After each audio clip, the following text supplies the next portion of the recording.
participation at the Osaka 2025 Expo was advertised. The total number of firms that applied, how many were shortlisted, and how many proceeded to financial evaluation stage. Number two, the evaluation criteria and scoring matrix used by Keproba, and explain how the firm that was awarded the tender satisfied both the technical and financial requirements. Number three, whether the firm that was awarded the tender has demonstrable experience in managing international expos or similar large-scale events, and clarify why more experienced firms were not have been selected. Finally, number four, Honorable Speaker, the oversight and accountability mechanism put in place to ensure transparency, effectiveness, and the successful implementation of Kenya's participation in the Osaka 2025 Expo. Thank you very much, Honorable Speaker. Do you have another statement, Senator Chute?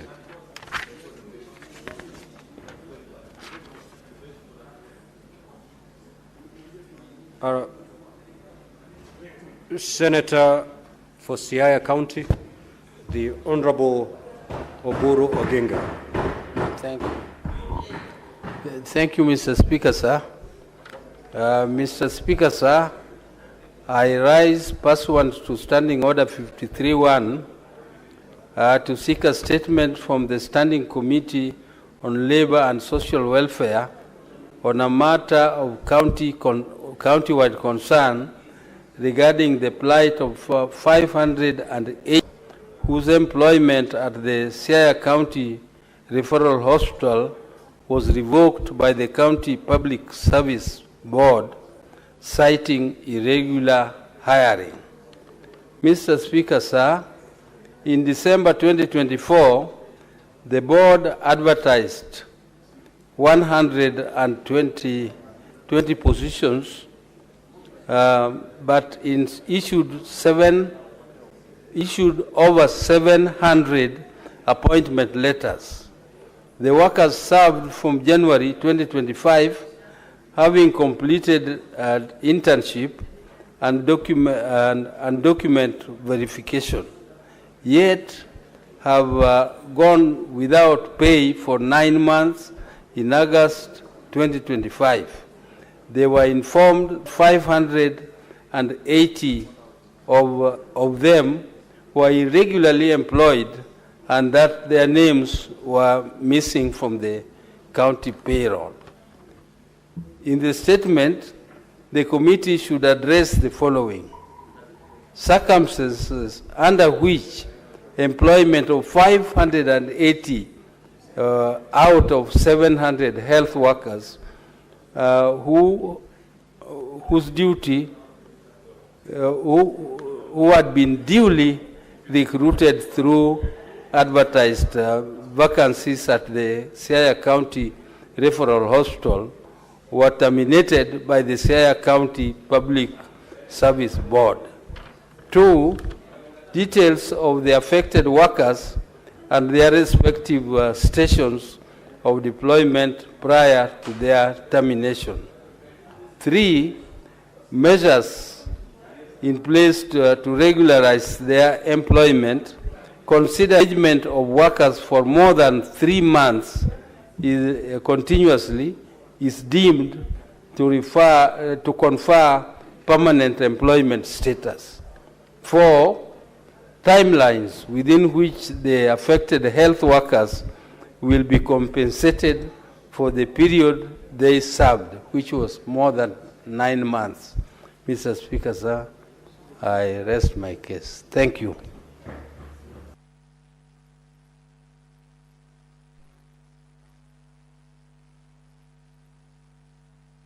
Senator for Nairobi City County.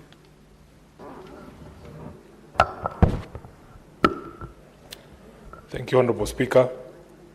I rise pursuant to Standing Order 53-1 to seek a statement from the Standing Committee on National Security, Defence and Foreign Relations on a matter of national concern regarding deaths and injuries sustained by some members of the public during the public viewing of the late Right Honourable Raila Odinga'S body at both the Moi International Sports Centre, Kasarani, and the Nyayo National Stadium on 16th and 17th October, respectively. Mr. Speaker, the majority of these deaths arose from acts of police action against unarmed civilians and need urgent investigative and remedial action. A few others were occasioned by stampedes caused by the said police action. It is unfortunate, Honourable Speaker, that even after years of Right Honourable Odinga having to live under a cloud of state brutality and torture, his own funeral was turned into a theatre of more brutality against unarmed citizens, leading to their unnecessary deaths. The silence over these deaths and the acts of police brutality has been characteristically loud, yet the families have been sent into double mourning for their own and that of the Right Honourable Odinga. In the statement, the committee should address the following.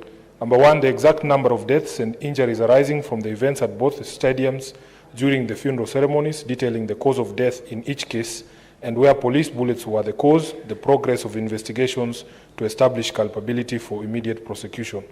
Secondly, measures in place to ensure that compensation for deaths and injuries from the two stated days will be extended to the families of the departed. I thank you, Honourable Speaker. There's a statement pursuant to Standing Order 52-1 by the Senator for Nairobi City County.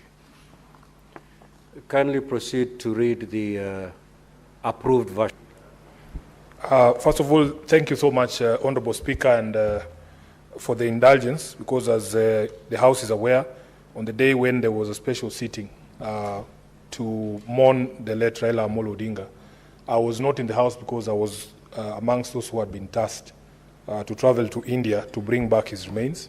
And let me thank all the colleagues and the majority leaders especially who convened very quickly the House to mourn this great leader.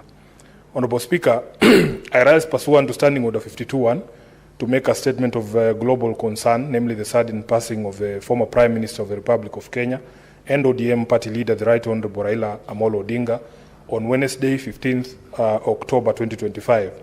The entire nation received the news with shock and disbelief. Right Honourable Odinga had become a permanent fixture in the is why to be written today.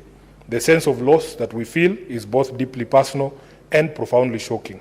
On behalf of the ODM party, with a firm commitment that as students of the late Raila Odinga, it behooves all of us that even at this difficult moment to remain true to his teachings. Mr. Speaker, allow me to acknowledge that the late Raila Odinga taught us everything: how to fight for justice and freedom, how to build bridges across ethnic and political divides, how to remain true to ideals and conviction, as well as how to sustain a big political movement in the face of constant adversarial pressure from political foes. The only thing we have now learned is that he never taught us how to mourn him. Admittedly, therefore, we may have fallen short of his standards and threshold during this mourning period, sometimes seeming to pull in different directions, while most often caught up in the evident confusion and emotional blur that accompanied the public outpouring of grief following the death of our beloved leader. We take responsibility for any shortcomings from the leadership during this particular period. The Senate of the Republic of Kenya must certainly be aware of the role that the late Honourable Odinga played in its conception, in the long journey of constitutionalism and the new constitutional order, especially with regard to the evolution and the growth of parliamentary democracy. No one played a bigger role than the former Prime Minister. In the birth of the 2010 Constitution, which restored the bicameral parliament in this country, reference to Right Honourable Odinga as the father of devolution was not without cause, for everyone acknowledged that his vision, foresight and consistency brought towards a better constitution ensured we are all here today. Individually and collectively, we owe the departed Prime Minister a debt of gratitude. His place in the nation's history and in the world as a leading international statesman is guaranteed forever. Be that as it may, Mr. Speaker, this period has also opened our eyes to the sheer popularity that the Honourable Odinga enjoys across the globe. The tributes have poured in from every corner of the world. His life have been quite touching, some of them quite creative, like the clip of Tanzanian youth jumping into the sea while holding celebratory placards, or random travelers breaking into renditions of the late Odinga's favorite tune, Jamaican Farewell, by Harry Belafonte. The love has been heartwarming, even though this has been the most difficult period of our collective lives. The love and support has been phenomenal. Mr. Speaker, may I also pay tribute to the greater Odinga family, led by Dr. Oburu Oginga, who's now our new acting party leader, and Mama Ida Odinga for the long years that they not only shared their son, their brother, their father and husband with the world, but became a pillar on which he found comfort and safety through very turbulent years of a thoroughly consequential political life. Because of them, the Raila Odinga phenomenon was made possible. We will always celebrate them and the sacrifices they have made on behalf of millions. To all the heads of state and government across the world, to the supporters, the ordinary citizens and the admirers of Raila who mourned with us, we saw you, we heard you, and we say thank you. Mr. Speaker, the outpouring of grief since the death of our leader, manifested by the millions who turned up to bid him farewell, as well as the emotions and passion expressed by citizens so far, confirm what we have always known, that the Right Honorable Odinga was a people's living institution. Therefore, we stand on hallowed ground today when we mourn him. For millions of us, Baba was a compass, showing us direction and acting as a standard bearer for courage and principled leadership. It's no exaggeration, therefore, to state that the Right Honorable Odinga is the greatest leader and politician that this country has ever had. No one in this country bore more scars, more humiliation, and made more sacrifices for the common good than our departed icon. In the face of such challenges as Raila underwent, lesser leaders would have capitulated and given in to the allure of wealth, greed, tokenism, and bad governance. But the great Raila held his head high, stuck to his conviction, and lived a life that became a school on its own. Finally, Honorable Speaker, today the nation stands together to salute its favorite son. His legacy lives on, his dreams alive in us. As he watches over us from a peaceful place, we make a solemn vow to never compromise on the principles he taught us and the ideals by which he lived. This was an icon of justice and democracy revered across the world. I am privileged, Honorable Speaker, to have known and worked with him. It has been the greatest honor of my life to serve at the feet of the enigmatic Raila Amolo Odinga. May he rest well. Thank you, Honorable Speaker. Honorable Senators, I'm going to allow comments for not more than 15 minutes. If you have an opportunity to speak, kindly speak for not more than 3 minutes. The Honorable Osotsi. Thank you, Mr. Speaker. Mr. Speaker, 3 minutes is such a short time because I wanted to comment on Senator Sifuna's statement. Senator Osotsi, the other statement under 52.1, it does not attract comments. Okay. So maybe we'll have another opportunity to make our comments because some of us were not in when this House was speaking about the late Honorable Raila Odinga. But for now, Mr. Speaker, let me make a comment on the statement by Senator Oburu, who is also my immediate boss in the party, on the state of the plight of health workers in Siaya. Mr. Speaker, this is a very serious issue. I have been following that issue very keenly because I know we have a similar situation in my county where the plight of health workers is never taken seriously. Issues of declaration of redundancy and matters to do with the welfare of health workers. This is a matter that is very grave, Mr. Speaker, and I hope the Committee of Health will take it very seriously. And probably they need to extend their inquiries beyond Siaya to look at counties like Vihiga, which has been having perennial challenges around the welfare and the interest of health workers, because health is an important function in our counties, and I think it's important that those who are managing health workers at whatever level, their interest or their welfare be taken very, very seriously. Unlike what we see in our various counties, where there is deteriorating quality of health services in our health facilities, largely because of the way health workers are treated. So that's a very serious statement, and I request the committee to take it very seriously and come up with a report, and possibly to consider other counties, like my own counties, which have challenges around the welfare and the plight of health workers. I support, Mr. Speaker. Senator Joyce Korir.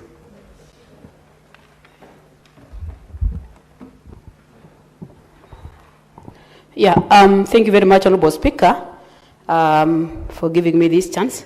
I would like to comment on the statement that has been read by the Honorable Sifuna on the passing on of Right Honorable Raila Odinga. Honorable Senator Joyce, you cannot do that. Okay. That's a statement that was done. It's a personal statement under Standing Order 52-1. It's okay, Honorable Speaker. We waited for that chance during that time, but we still look forward to maybe having time to really give our condolences. So this is very important hero who made a great legacy to this nation. Just pick any statement and comment on, and maybe before you comment, you can, in passing, say something on the passing of the Right Honorable Raila Odinga, but not necessarily tied on the personal statement by Senator for Nairobi City County. Senator for Kilifi County, Senator Stewart Mazayo.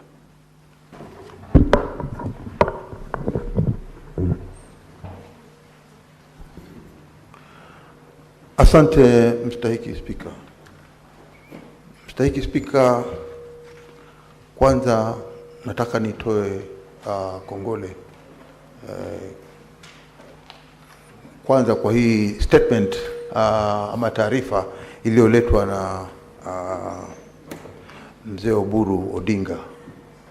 Hiyo wafanyikazi ambao wako katika wameandikwa kazi katika Siaya County na ni watu karibu 700 walioandikwa kazi. Bwana Spika, lakini tunaona 580 waliweza kuachishwa kazi baada ya miezi fulani. Taarifa ya kuachisha kazi yenyewe ilikuwa haiko hali ya kisawasawa, lakini baada ya hayo ni kwamba watu hawa ambao walikuwa wameandikwa kazi hivi sasa hawako kazini. Mstahiki Spika, kuna tetesi nyingi sana, sio Siaya peke yake, lakini kila mahali katika nchi yetu ya Kenya, kuona ya kwamba wafanyikazi wanaofanya kazi katika kaunti kuachishwa kazi kiholela na wale walioandika kazi ni jambo ambalo linatendeka sana. Kwa hiyo tunasema ni lazima kuwe na njia ambayo kutakuwa na njia mwafaka, sheria ziko za kuandika watu na kuwafuta, na hatimaye pia katika makao yale ya kufanya kazi ya kisawasawa na zile vitu vyote ambavyo vinatakana kufanyia kazi wapewe. Bwana Spika, mwisho pia nataka kusema kwamba nataka kutoa kongole kwa mzee Daktari Oburu Odinga, kwa sababu kufikia hivi sasa yeye ndio kinara wa chama cha ODM hivi sasa, ambaye ameketi kwa hiyo mamlaka kisawasawa. Tuko na imani ya kwamba katika huu muungano tulio nao wa serikali ya broad based, mzee Odinga, sasa tutakuwa tunakosea mara nyingi tukitaja mzee Raila, lakini mzee baba yetu Oburu Odinga ataweza kuendesha chama kisawasawa vile tunavyotakana, na nataka kumpatia kongole sana. Vile vile nataka kupeana rambirambi zangu, si rambirambi lakini kuweka mbele ya Mwenyezi Mungu familia ya mzee Odinga, baba Raila, iliyo na mama sasa, mama Ida, na watoto na wengineo. Tunaweza kuweka mbele ya Mwenyezi Mungu kuombea ili Mwenyezi Mungu awapatie faraja. One is, the Speaker, as I pass my deepest condolences to the families that have lost their loved ones. There is a section of police officers who are rogue, that they must have returns of killing Kenyans through taxpayers' bullets. Because, Mr. Speaker, and yet we have another incompetent independent policing oversight authority, IPOA. Even in Kimwani area, Mr. Speaker, where 2 of my people were killed, IPOA has done absolutely nothing to date. And they even went ahead and even shot a motorbike. 6 bullets, Mr. Speaker. Why would you shoot a motorbike? For what purpose, Mr. Speaker? You know, it is very unfortunate that IPOA, which we give a lot of resources, has not arrested in an open and shut case in Kimwani area in Tindred, let alone Angata Baragoi. Now we have here in Kasarani Stadium, Mr. Speaker. And the sad reality is the Minister of Interior was present in stadium, running around like a headless chicken. He could not even plan, Mr. Speaker, to ensure we have a proper security in the high stake of public viewing of Right Honorable Prime Minister, Mr. Speaker. That vindicates me that the incompetence in that ministry is next to the devilish, Mr. Speaker. Secondly and finally is on roads, Mr. Speaker, by Senator Mundigi. Mr. Speaker, there is so much rains, we thank God for it. It is very unfortunate that Kura, which are unconstitutional bodies, continue to let us down. Mr. Speaker, for me, where I come from, Nandi, our roads are in sorry state. From the county roads called feeder, to the ones managed by Kera, to the ones managed by Kura. Mr. Speaker, I think it is a high time that we dismantle both Kera and Kura and allow Kenya because of the international highways, Mr. Speaker, so that we can sort out once and for all, Mr. Speaker. It is very unfortunate. Now Kera is not functional. Kura is not functional. My governor is very incompetent. Even his own roads that goes to his house is not fixed. Mr. Speaker, this is very sad. Very tragic, Mr. Speaker. It is very sad. Finally, let me congratulate and wish well my party youth leader, Senator Oburu Odinga. We went to his home, Mr. Speaker, on behalf of all of us. Some of us drove almost 80 bulls to signify our broad further engagement into broad-based. I want to thank you for taking a stand that we'll work together through a better broad-based government. And I know, sir, courtesy of your... Senator Mwenyehaji Faki. Senator Faki. Asante ya kuweza kuchangia taarifa kuhusiana na kupoteza kwa maisha kwa waombolezaji siku ambapo mwenda zake kiongozi wa chama chetu cha ODM Raila Amolo Odinga alipoletwa katika uwanja wa Kasarani. Mheshimiwa Spika, ilikuwa na masikitiko kwamba tuliweza kupoteza watu siku ile ambayo ilikuwa ni siku kubwa ya huzuni kwa nchi yetu ya Kenya. Mheshimiwa Spika, japokuwa hatuwezi kuwaekea kidole cha lawama polisi, lakini ni wazi kwamba walikuwa hawajakuwa tayari kuweza kukabiliana na ile siku ilivyokuwa imekuja kwa sababu ya mambo yalivyokuwa kwa siku hiyo. Mheshimiwa Spika, ikumbuke kwamba ilikuwa ni mambo ya ghafla, kwa hivyo sidhani kama walikuwa wameweza kujiandaa, lakini vyovyote vile ni kwamba tuliweza kupoteza watu katika hali ambazo si za kisawasawa kisheria. Mheshimiwa Spika, kwa hivyo ipo haja ya polisi wetu kupewa mafunzo ambayo yataweza kuwasaidia kukabiliana na mambo kama haya kwa siku za usoni, kwa sababu tumeona kwamba kuna mapungufu katika vile ambavyo waliweza kujipanga na kuweza kutekeleza ile shughuli ambayo ilikuwa pale. Mheshimiwa Spika, pia nichukue fursa hii kutoa rambirambi zangu kwa familia ya mwenda zake Raila Amolo Odinga ikiongozwa na Senator wa Siaya ndugu Daktari Oburu Odinga kwa pigo ambalo wameweza kulipata kumpoteza kiongozi ambaye ni kiongozi msifika Afrika nzima. Mheshimiwa Spika, mchango wake katika nchi hii utabakia katika nyoyo zetu kwa muda mrefu na siku nyingi ambazo Kenya itaendelea kuwa Kenya, kwa sababu alijitolea muhanga wakati ambapo wengi waliweza kuogopa kukabiliana na zile shida ambazo Kenya walikuwa nazo. Mheshimiwa Spika, vile vile nampa kongole Daktari Oburu Odinga kwa kutawazwa rasmi kama kiongozi wa chama cha ODM, na sisi kama viongozi wenzake katika bunge hili la Senate tutamsaidia kwa njia zozote zile kuhakikisha kwamba kazi ile inakuwa rahisi na anaweza kuongoza chama hichi katika kufikia kilele zaidi kuliko vile ambavyo kimekuwa kwa sasa. Na mwisho pia nachukua fursa hii kupeleka rambirambi zangu kwa Mama Ida na familia yote ya mwenda zake Raila Omolo Odinga kwa pigo ambalo ameweza lipata kwa kumpoteza kiongozi mkubwa kama huyo. Asante Mheshimiwa Spika kwa kunipa fursa hii. Senator Veronica.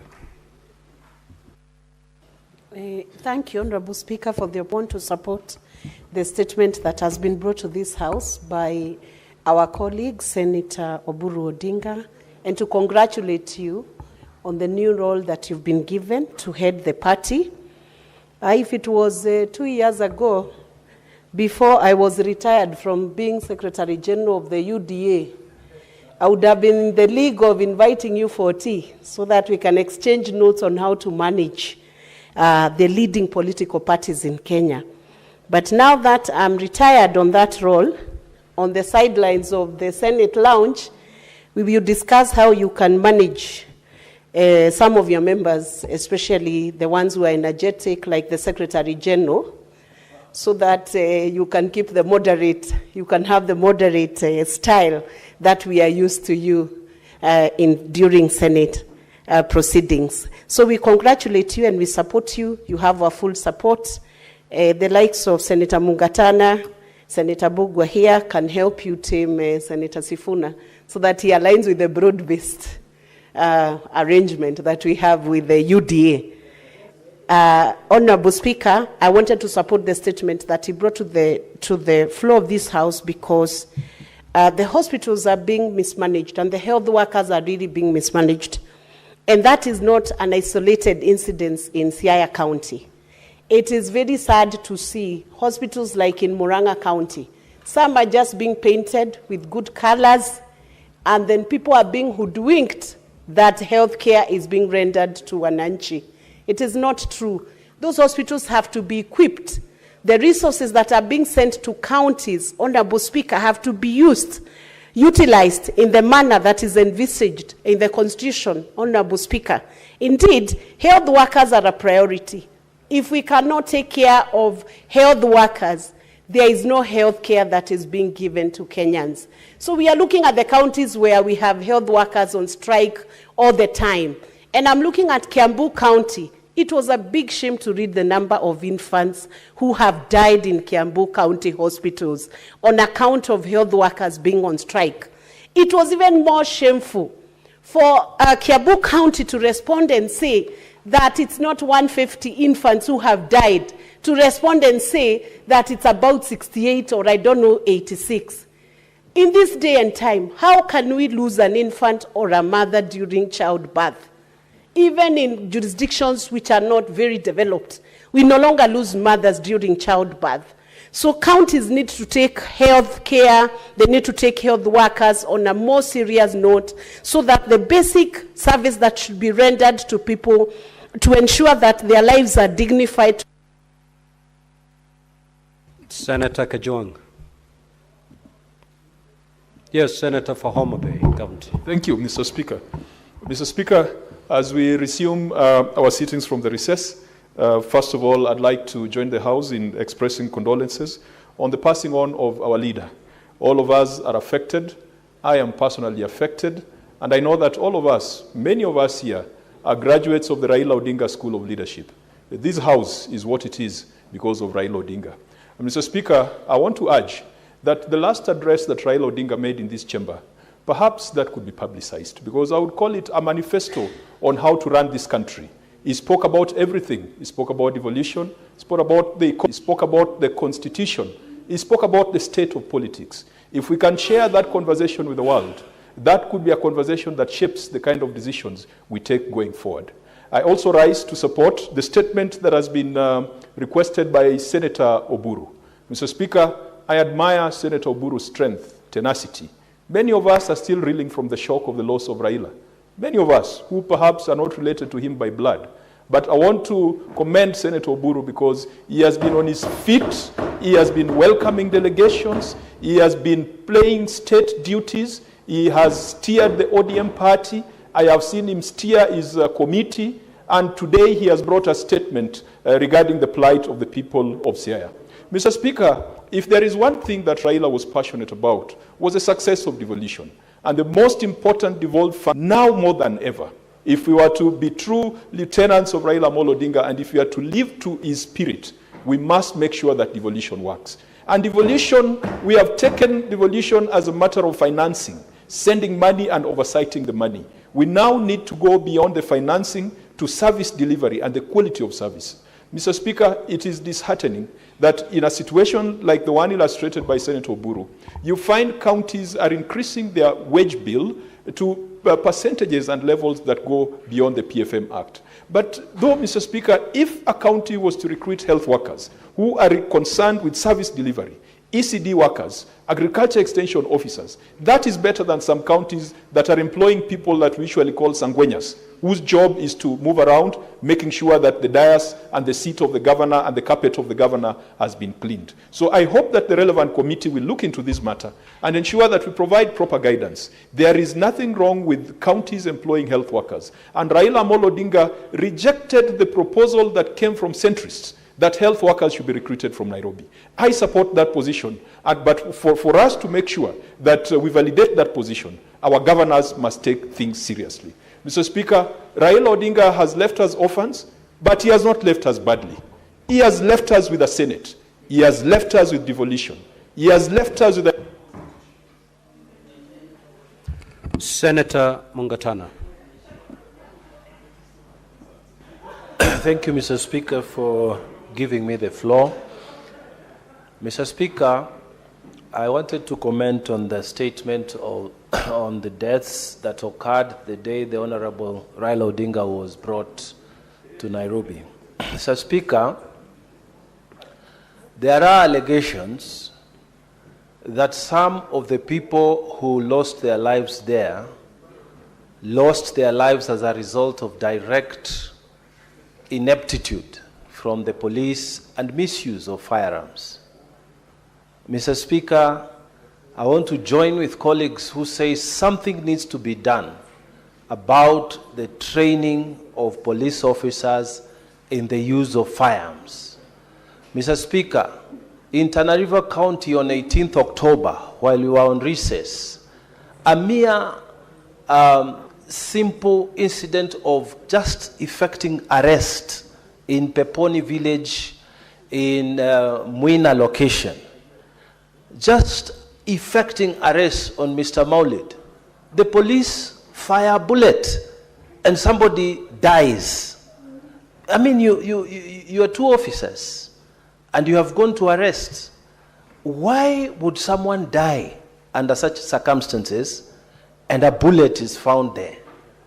Mr. Speaker, there is a problem. Our police officers are handling firearms, and something needs to be done. I want to take the floor also to say the DCI must act quickly on that particular case in Muina, and the IPOA must also do something quickly, because the people of Tana River are also asking the question, what is happening to our police officers? How can you kill someone when you have set out to just effect an arrest? How do you do that, Mr. Speaker?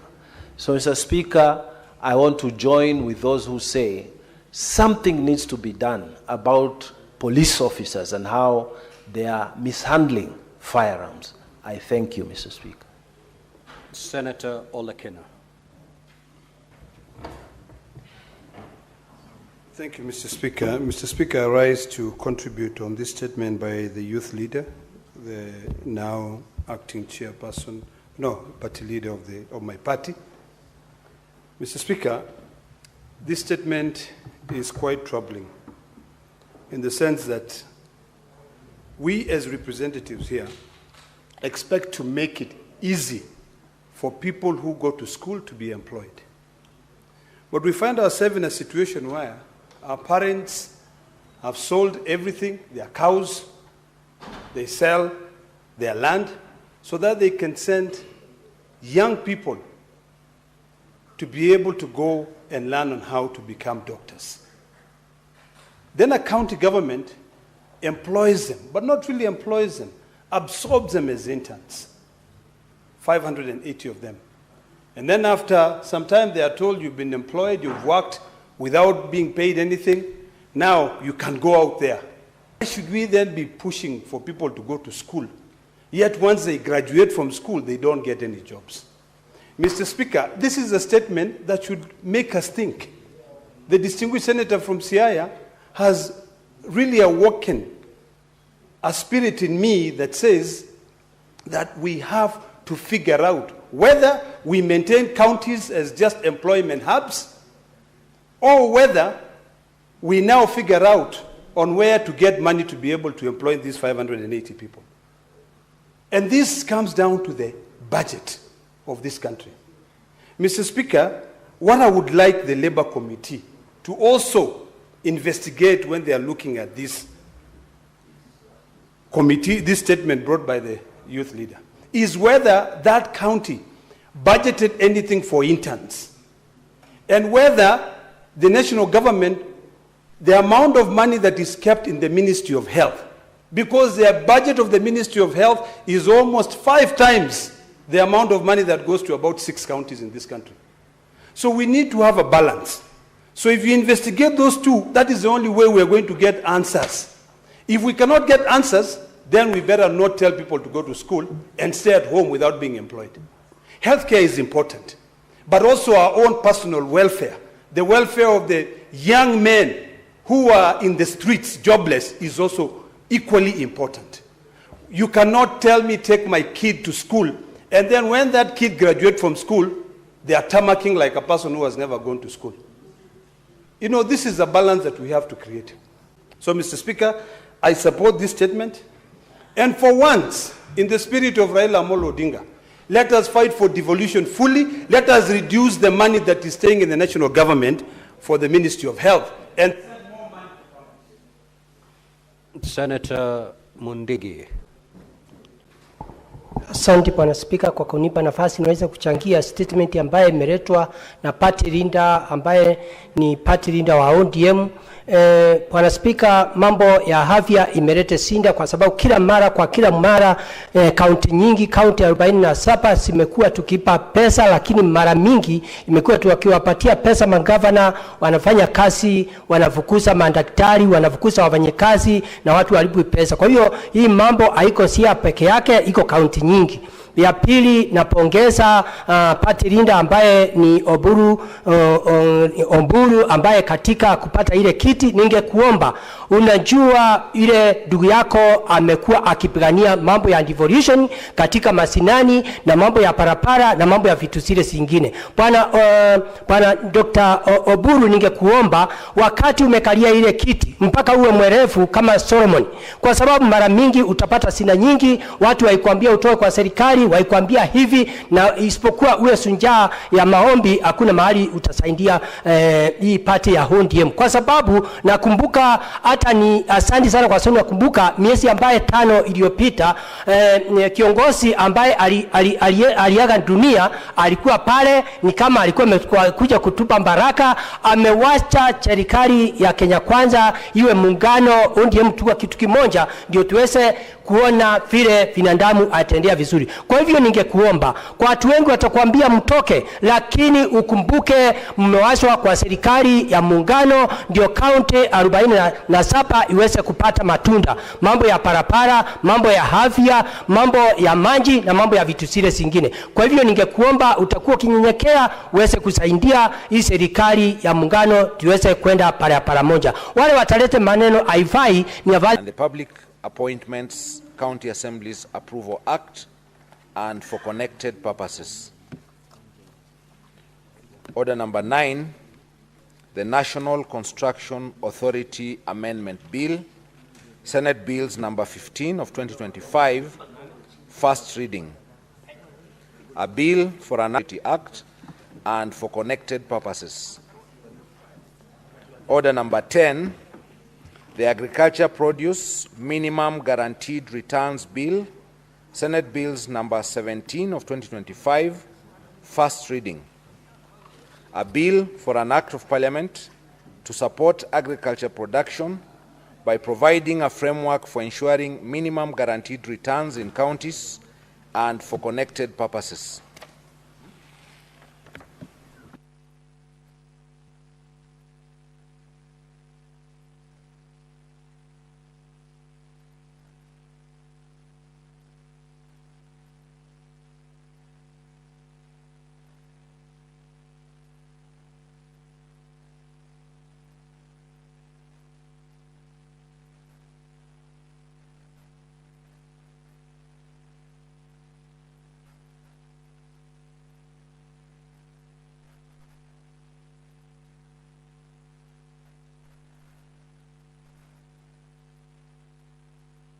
Number 3 of 2024, resumption of debate. Now, when debate was interrupted on Wednesday, 8th of October 2025, the Senator for Nairobi City County was on the floor and you had 15 minutes. You may proceed.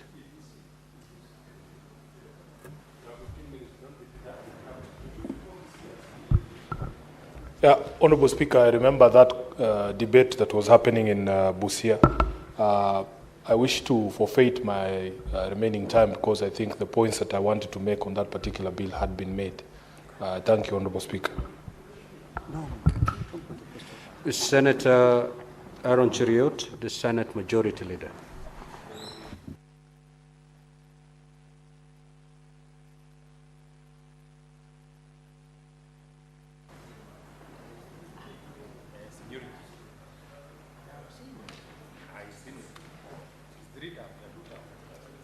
Thank you, Mr. Speaker. Mr. Speaker, I rise to support this bill, the County Oversight and Accountability Bill 2024.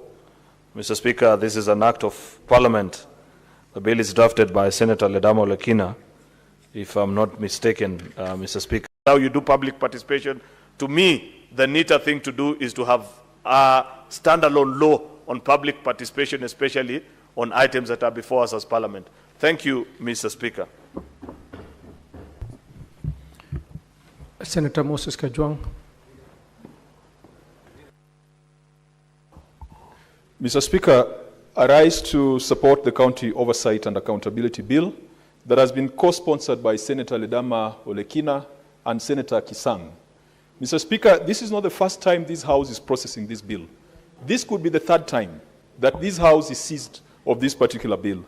I do recall in the last Parliament, when I chaired the Devolution Committee, my committee wrote a report on this particular bill, brought the report to the House debated the bill, and the House approved the bill and sent it to the National Assembly, only for it to die in the National Assembly. Mr. Speaker, we sought to find out the reasons why the National Assembly killed the bill. It appears that the bill was not even read a first time, because we didn't get any feedback on what the National Assembly found to be offensive about this particular bill.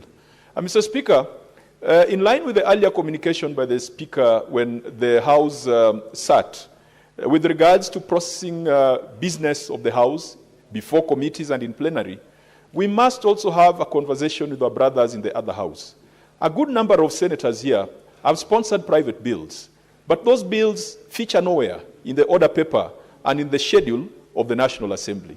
Mr. Speaker, it's very painful for a member to go through the motions, to engage researchers, to engage policy experts, and then come up with a legislative proposal. And then this House spends quality time to debate that bill, and then it goes to the other House and disappears in the cracks without it even being subjected to debate or being tested through public participation. Mr. Speaker, I say so because personally, I brought 2 bills to this House at the very, very early stages when this 13th Parliament started. I brought the County Boundaries Bill, which was part of the bills that were required under the NADCO process. Mr. Speaker, the County Boundaries Bill, again, almost, I think this is the 3rd time that we are trying to pass it. And we know that the Constitution requires Parliament to enact legislation to give effect to that particular article that relates to alteration or matters of boundary disputes. In Vihiga, Mr. Speaker, there has been a long-standing dispute between Vihiga County and Kisumu County over the status of Maseno and over where the borders should lie.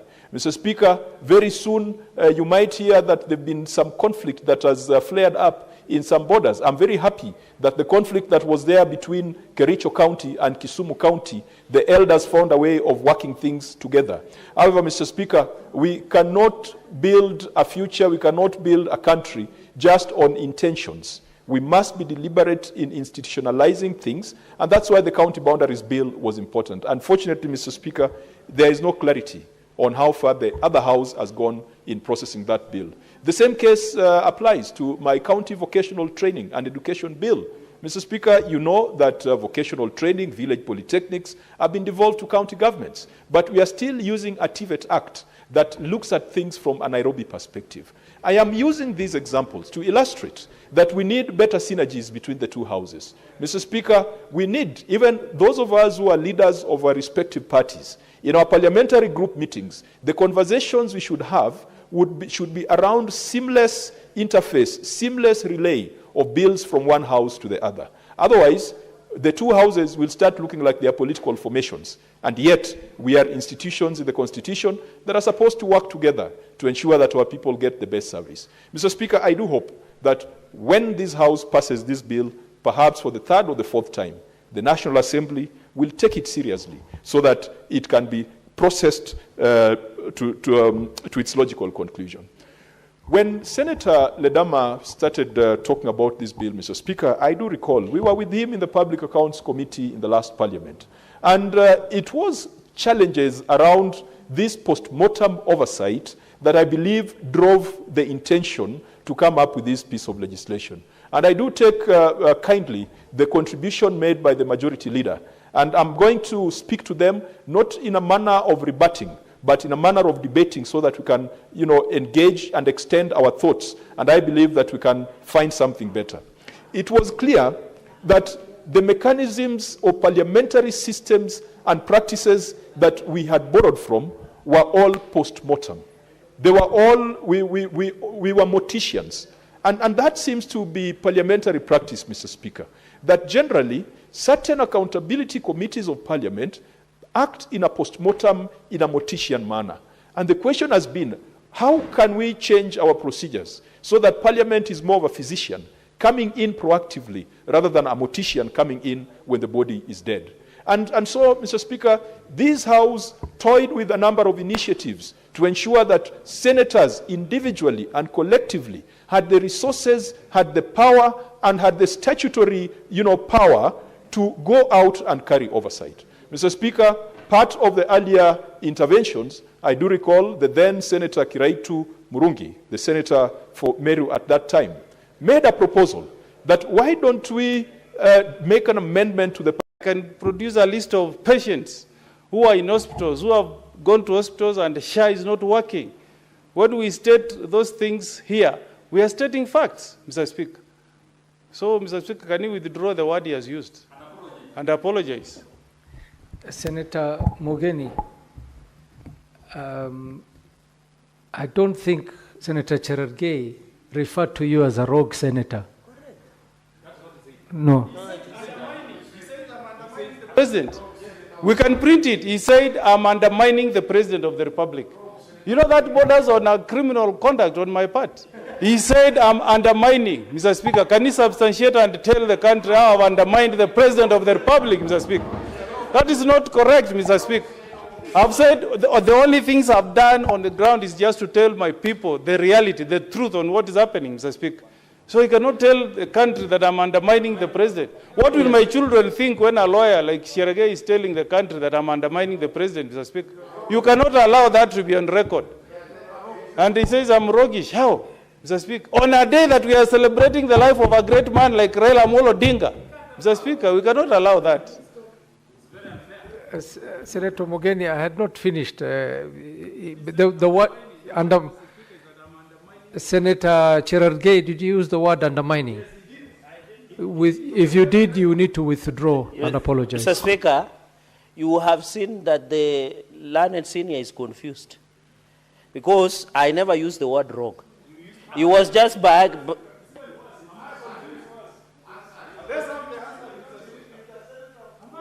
No, Mr. Speaker. Mr. Speaker.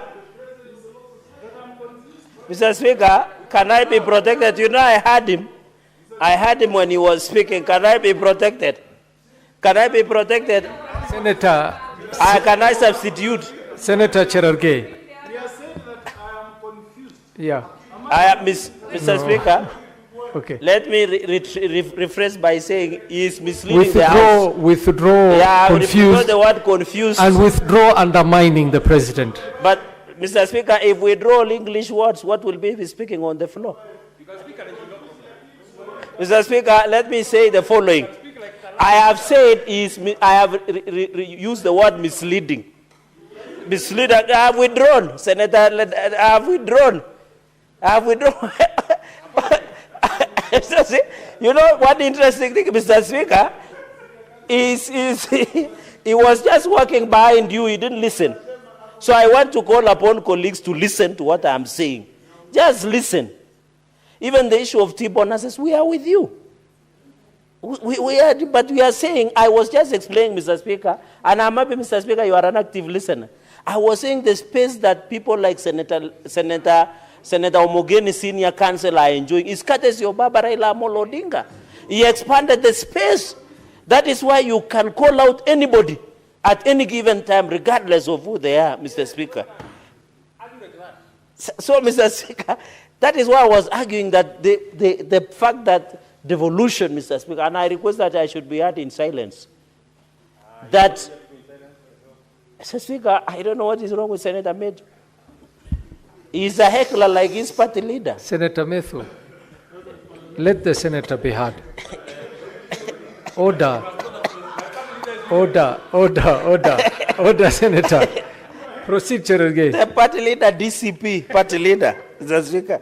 So, Mr. Speaker, I was saying even the issue of police brutality, it was unfortunate that we lost lives, Mr. Speaker.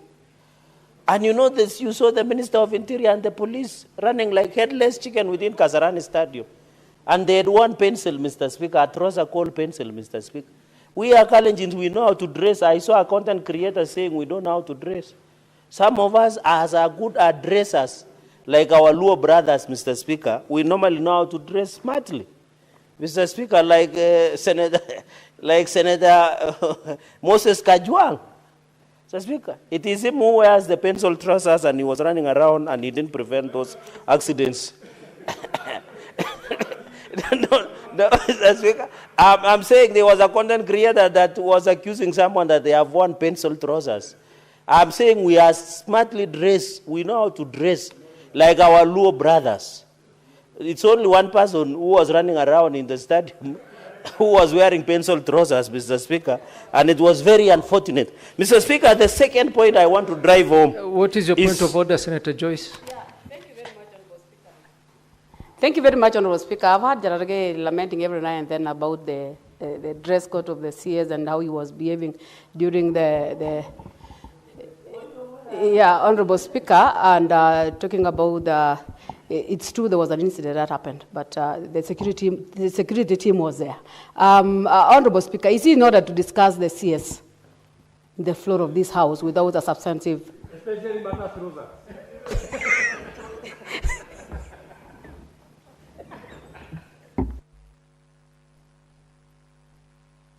Senator Methu, order. Order, Senator Methu. You were not on a point of order. Senator Cherargei, could you please stop implying about individuals who are not in this House to defend themselves? Just proceed to make your submissions. Okay. Mr. Speaker, I remember you are ruling very well at Standing Order 103 on contents of speech. I didn't mention any name. I suspect the senator of the distinguished nominated senator from Bomet might have been in Chebalungu Forest. And then he realized he just came out from nowhere and started saying that I was discussing an individual, Mr. Speaker. Mr. Speaker, that is why I wanted to say the following on this bill. What's your point of order, Senator Joyce? Honorable Speaker, I think Cherargei is going astray in terms of articulating his issues. Honorable Speaker, it's known by even the paper class peoples in this country that the CS of security is who in this country. So you cannot lament, and even the TikTok, is known, it was referred to who. So is he not the Honorable Speaker? Even referring me that I've been in the bush, Honorable Speaker. Are we in the bush or we are in the Senate sitting, Honorable Speaker? Senator Faki, what is your point of order? Thank you, Mr. Speaker. I had Senator Joyce quoting TikTok. Is TikTok an authentic reference in this House?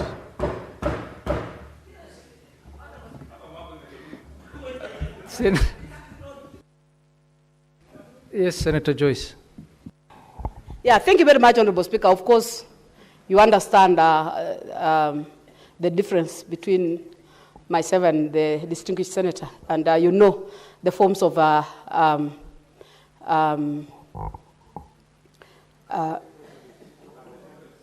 is asking the forms of communication that you can use. We have the TikTok, we have the Facebook, we have the WhatsApp. All those are forms. Unless he's not aware, he can come see me behind the tent after this session. Thank you, Honorable Speaker. Senator Cherargei, proceed to make your submissions without referring or implying about anybody. Mr. Speaker, I have been very careful as per Standing Order 103 and also 101 on contents of speech and also your ruling. I have not mentioned individuals. But they say the guilty are always afraid, Mr. Speaker. And I think some people want to do content creation of TikTok. Emphasize that Article 96 should be given where governance, Mr. Speaker, and I just make 2 comments. One is on the issue of public participation. Mr. Speaker, you remember where Kiambu finance bill was outlawed or ruled unconstitutional by the courts of law. I want to believe that is where Senator Ledama, Mr. Speaker, how can my time be expired? I've not even spoken. Mr. Speaker. No, Mr. Speaker. Senator Cherargei, you still have 5 more minutes. But Mr. Speaker, there must be Jose Carmago somewhere who is eating my time. Mr. Speaker, Mr. Speaker, I wanted to make 2 pregnant points. One, Mr. Speaker, is the public participation has been made a decision. And I want to thank Senator Ledama because the courts have ruled that even any decisions that you make, and the senior counsel is here, that any decision that you make without the public input, that decision is not only legal but unconstitutional. So I agree there should be forums to discuss, Mr. Speaker. We were with my chair of PAC when we visited Busia County Referral Hospital. They don't have a working ambulance, just a working ambulance, let alone even drugs. And if you are to call a public meeting somewhere in Busia town, they would have told you we want an ambulance. But the governor decided to renovate a launch.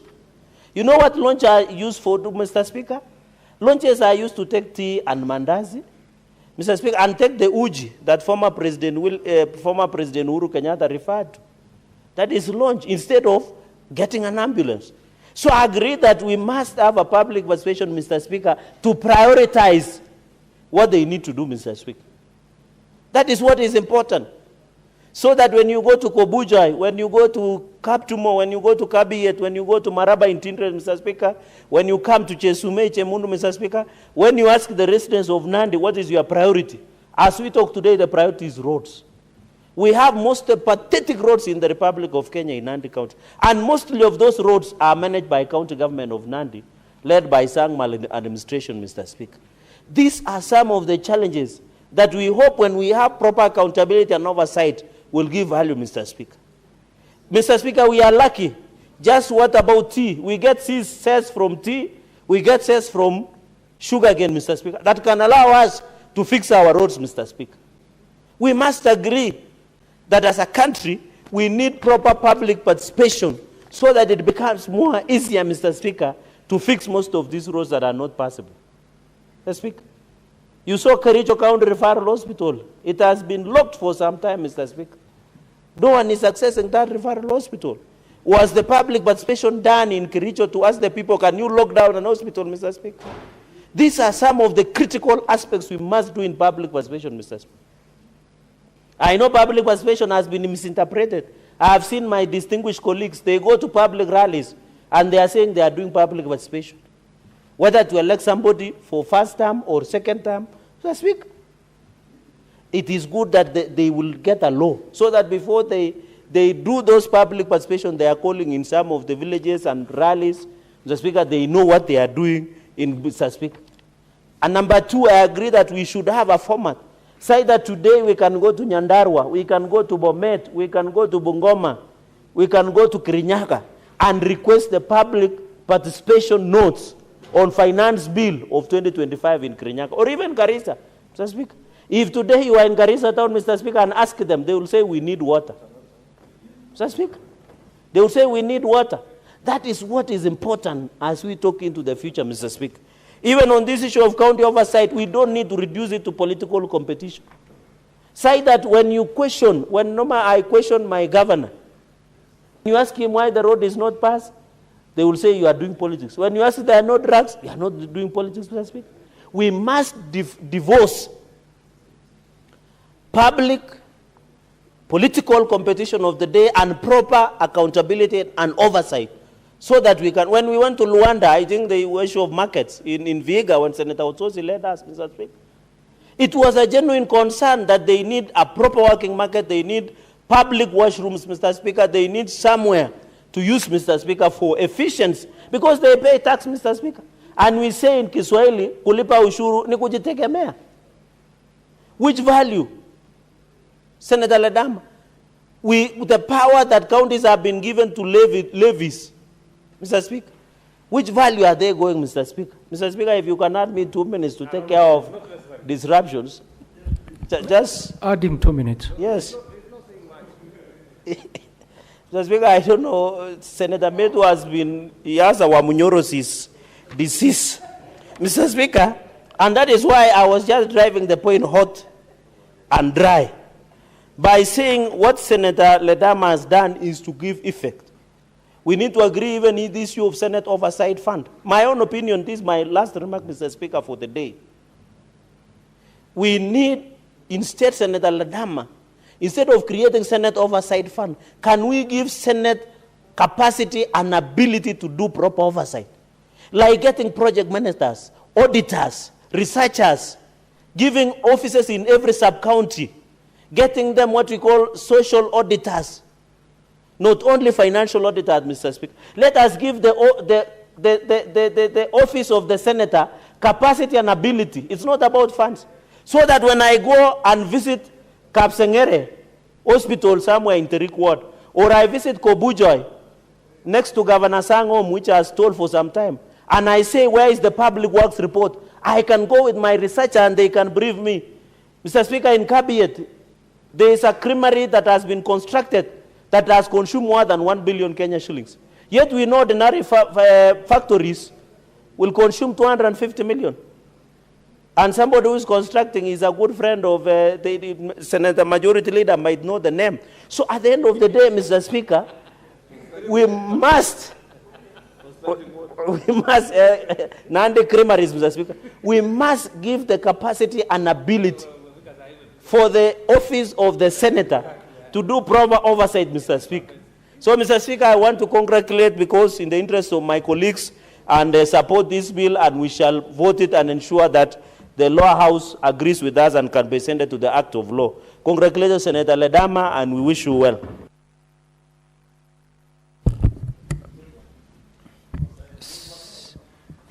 Senator Mungatana is not here. Senator John Methu.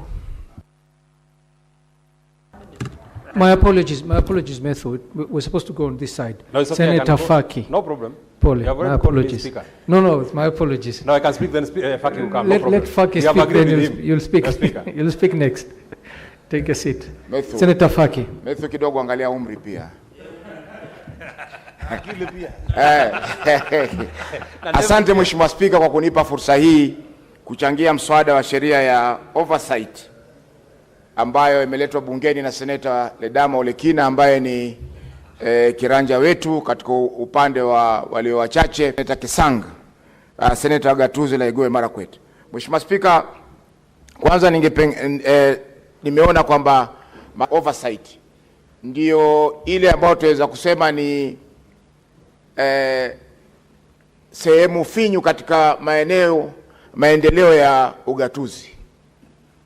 Wazungu wanasema weakest link katika masuala ya ugatuzi. Kwa sababu mara nyingi hapa katika bunge la Senate huwa tunafanya postmortem, ama ukaguzi baada ya mambo yashaharibika. Nimesikia kilio cha mwenyekiti wa kamati ya uhasibu Senator Kajwang kusema kwamba mara nyingi wakija wale farasi huwa washatoka katika zizi, na sasa ibakia kutafuta na kulaumu ni nani ambaye alisababisha farasi wale kukimbia katika zizi. Mheshimiwa Spika, fedha ambayo tumeweza kupewa ya oversight imeweza kusaidia pakubwa kuleta mwamko katika magatuzi yetu. Katika kaunti ya Mombasa tuliweza kuzuru wodi zote 30 na tukafanya, lakini ukifika katika wote ambao umeweza kufanyika. Mheshimiwa Spika, hivi sasa tunavyosema ni kuwa hata County Assembly ya Mombasa imeweza pia kushika nguvu na kuweza kuamka kuanza kuuliza maswali magumu ambayo serikali ya kaunti inapaswa kujibu. Kwa mfano, Mheshimiwa Spika, hivi majuzi kamati ya mazingira ya Assembly ya Mombasa wameweza kumuita waziri wa maji na mazingira kuweza kueleza mipango ambao wamefanya, hata wakatoa zabuni ya bilioni 17 kuhusiana na masuala ya takataka katika eneo la Mombasa. Mheshimiwa Spika, hiyo hapo nyuma ilikuwa haiwezekani kwa sababu mara nyingi wabunge wa bunge la county ni wanyonge kwa sababu wanategemea county government iweze kuwapa miradi, inategemea county government iweze kuwasaidia kwa mambo madogo. Hivyo basi kujaza ama kutoa maoni kuhusiana na yale yanayofanyika katika serikali zile za county inakuwa ni vigumu. Kwa Mheshimiwa Spika, sheria hii itaweza kutoa nafasi ya masuala ya ugatuzi ili kwa oversight ili kuhakikisha kwamba ugatuzi unafaulu katika nchi yetu ya Kenya. Mheshimiwa Spika, tukiangalia katika masuala ya kila nyanja, kwa mfano kamati yangu ya ardhi hivi sasa inaangalia masuala ya floka. Ukiangalia yale mambo ambayo yamezungumziwa katika mipango ya floka katika kaunti nyingi ni tofauti na yale ambayo yanafanyika katika kule mashinani. Utaambiwa kwamba kumefanyika kama wajuzi Busia tuliambiwa kwamba kuna mradi wa Changara Water ulifanyika, lakini tukifika miaka 6 hivi sasa kutoka mradi huo usemekano umefanyika, hakuna chochote katika pale mashinani maeneo ya Changara ambao tuweza kusema zile pesa zilizotarajiwa kutumika zimeweza kutumika kuhakikisha kwamba wananchi wa eneo lile wanapata maji. Kwa hiyo Mheshimiwa Spika, lazima masuala ya oversight sisi kama maseneta tuwe proactive. Lazima tuwe mashinani kuweza kuangalia ni mambo gani ambayo yanafanyika, kwa sababu mengine yanafanyika ni dhulma kwa wananchi wetu katika maeneo yale. Mheshimiwa Spika, ukiangalia masuala ya uajiri, juzi Mombasa imeajiri wafanyakazi 628. Lakini tulipowauliza ni wangapi kati ya wale ambao wameajiriwa ni walemavu, kulikuwa hakuna jawabu lolote lililotokea, Mheshimiwa Spika.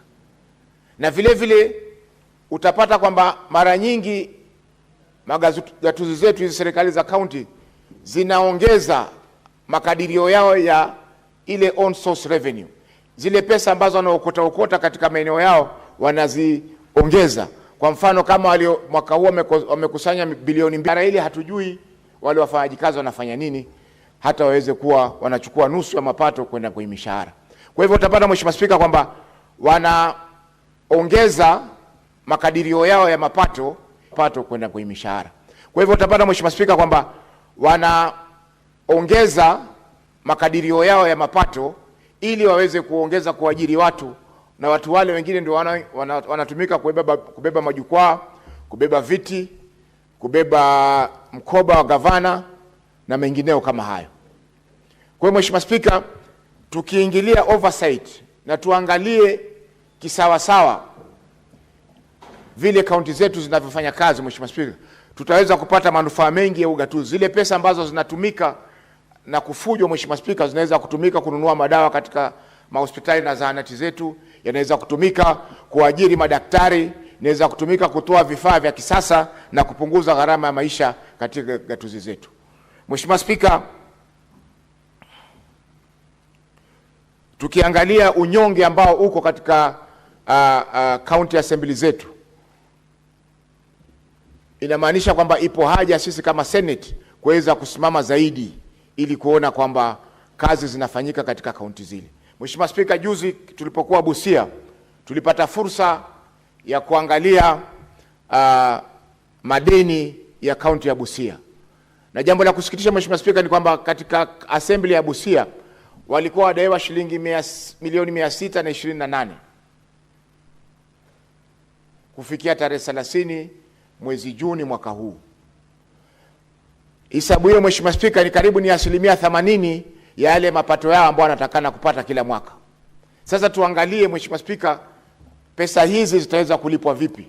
Nitachukua miaka mingapi kuweza kukamilika kule, kwa sababu wanachopata hakizidi milioni 800, lakini madeni ni milioni 628. Kwa hiyo Mheshimiwa Spika, ni lazima tuweze kuongeza juhudi zetu katika masuala ya ugatuzi. Jambo la pili Mheshimiwa Spika ni kwamba mambo ya kuhusisha umma. Nimesikitishwa na malalamiko ya kiongozi wa wengi kwamba mahakama zinaingilia kazi ya bunge. Lakini Mheshimiwa Spika, mahakama zina haki ya kuamua sheria kulingana na katiba. Iwapo kuna ushahidi kwamba bunge la kitaifa liliweza kufanya ushirikishi wa umma, waweza kupeleka mahakamani na mahakama itaweza kuondoa amri zozote ambazo zimeweza kutolewa ambazo kwa sasa zinazuia sheria ile kutumika. Lakini Mheshimiwa Spika, haiwezekani kwamba sheria imepitishwa na sheria ile basi iwe haiwezi kukosolewa kwa njia yoyote. Tunajua saa nyingine bunge linaweza kupitisha sheria, wengine wakasema sisi hatujui, kama juzi tuliona katika vyombo vya habari baadhi ya wabunge wakisema kwamba sisi hatukuona sheria hiyo. Kwa Mheshimiwa Kisali yule women rep wa Kitui alisema kwamba hakuona hiyo sheria katika bunge la kitaifa ikipelekwa. Kwa hiyo Mheshimiwa Spika, ni mambo ambayo yanaweza kutendeka, ndio maana mahakama ziko pale kuweza kuona kwamba zinaamua haki baina ya taasisi za serikali na vile vile baina ya wananchi kwa wananchi, wapo wana mizozo yao wenyewe ya kibiashara ama ya kifamilia. Kwa hiyo Mheshimiwa Spika, hii sheria ya ushirikishi umma ni muhimu sana katika nini yetu, kwa sababu mambo mengi sasa ni katiba inasema kwamba chochote kitakachofanyika, sheria yoyote ambayo itapitishwa lazima ipitie ushirikishi wa umma. Kwa hivyo lazima tuwe na sheria ambayo inaweza kutoa mwongozo kuhusiana na yale ambayo yanatakana kufanyika katika ushirikishi wa umma. Mahakama hivi juzi zimeweza kusema kwamba chochote kitakachofanyika katika ushirikishi wa umma kinaweza kutosheleza. Lakini Mheshimiwa Spika, ipo haja ya kuwa na sheria ya kimsingi, kwa sababu wakati kwa mfano tunazungumzia masuala ya uvuvi, masuala ya uvuvi, sheria inahusiana na masuala ya uvuvi kule Migori. Hatuwezi kuchukua sheria ile tuwapelekee wanaokuza mgokaa Embu ili waulizwe kama sheria ile itawaathiri kivipi. Ni lazima wale ambao wanashirikishwa kupitisha kuhusiana na sheria ile, wale ambao wanapitishwa lazima ni watu ambao wale tunaweza kuita stakeholders, wale ambao wanadau, washikadau katika sekta ile, ili kuonekana kwamba ile sheria inaangalia kikamilifu yale masuala ambayo inatakana kuangalia kutokana na ushirikishi wa washikadau. Mheshimiwa Spika, kwa kumalizia, nichukue fursa hii kwamba ugatuzi utaweza kufanya kazi ikiwa kutakuwa na uwajibikaji na masuala ya accountability. Bila hivyo Mheshimiwa Spika, itakuwa kila mwaka fedha zinakwenda katika magatuzi yetu, fedha zile zinaishia mifukoni mwa magavana na mawaziri na matapeli wengine ambao wanafanya kazi katika kaunti zile. Mheshimiwa Spika, hiyo ni masikitiko na itakuwa ni kinyume cha ndoto ya mwenda zake Raila Omolo Odinga ambaye yeye ndiye alikuwa baba wa ugatuzi katika nchi yetu ya Kenya. Asante Mheshimiwa Spika kwa kunipa fursa hii. Senator Methu. Mr. Speaker, for this opportunity. You know, Mr. Speaker, when we last had, or the last session that we had, when we had our special sitting, the session ended. I don't want to use the word acrimony, but I'm struggling to get a better word to use. But I mean, the situation escalated quite quickly, so we were not able to pass our condolences. And if you allow me, in a minute, I want to pass my condolences to the family of the Honorable Raila Odinga, his wife, the children, our colleague Senator Oburu, who is now the new party leader of ODM. Mr. Speaker, sir, the departed Prime Minister is a man who lived one of the most successful political lives any politician would think about. He worked with virtually every regime. They all came and left him. He worked with President Moi, came and left him. And there are many things that we can learn from him, but I think the hallmark of what I would learn as a young leader from the Honorable Raila Odinga is being brave, choosing the path of justice, even when it is very lonely sometimes.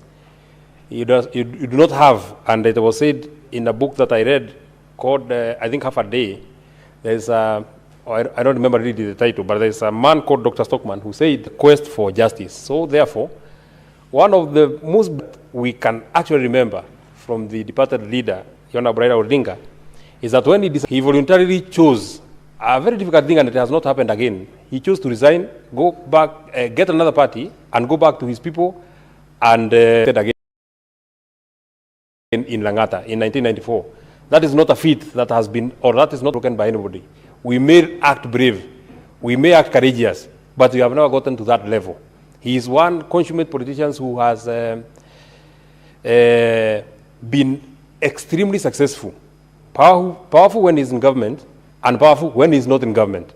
He was just as powerful when he was in government as he was when he was not. He was as powerful when he was Prime Minister, and when he was leader of opposition, when he was in the handshake, and when he was in the broad-based. I may not have agreed with him when he moved to work with President William Ruto, but he always pursued what he believed in his heart was a correct thing, and I think it's a lesson that all of us should be able to carry home. I want to congratulate Senator Ledama, and by the way, in the spirit of honoring and remembering the ripe times of our departed Prime Minister, one thing that we must also acknowledge and recognize is the kind of mentorship that he offered to young leaders. Mr. Speaker, Senator Ledama is fairly a very young senator, not of course as young as I am, but he's fairly a young senator, and has been given quite a huge role on the parliamentary responsibility, being the minority whip. The same case to Senator Sifuna, who is the deputy minority whip and the secretary general of the party. The same case to Senator Eddy, who is my age mate and chairman of a committee. And many other. Senator also is fairly a young person and is the deputy party leader. He has been able, and he has been seen, when we speak about the leaders of tomorrow, he actually was in the forefront in preparing the leaders of tomorrow. You don't just speak about leaders of tomorrow and you are doing nothing about it.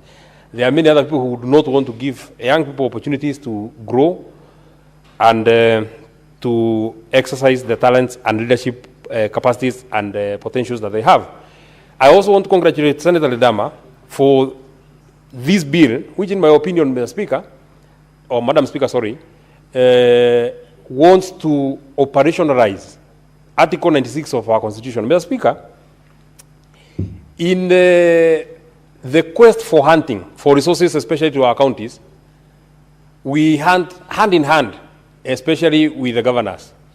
If you remember, Mr. Speaker, and I can see, I think Senator Dama was one of those who sat in the mediation committee, look at the kind of conversing, the kind of support, the kind of camaraderie that we got from the Council of Governors. Mr. Speaker, or Madam Speaker, sorry, I keep forgetting, because there was a Mr. Speaker before you, please forgive me.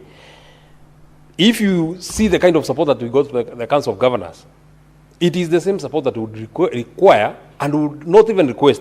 Is the same kind of support that we would expect when we are overseeing how this money has been spent, Mr. Speaker. But once this money has gone and budgeted, Mr. Speaker, that now becomes the beginning of the sore part of our relationships with the Council of Governors and the County Executive, Mr. Speaker.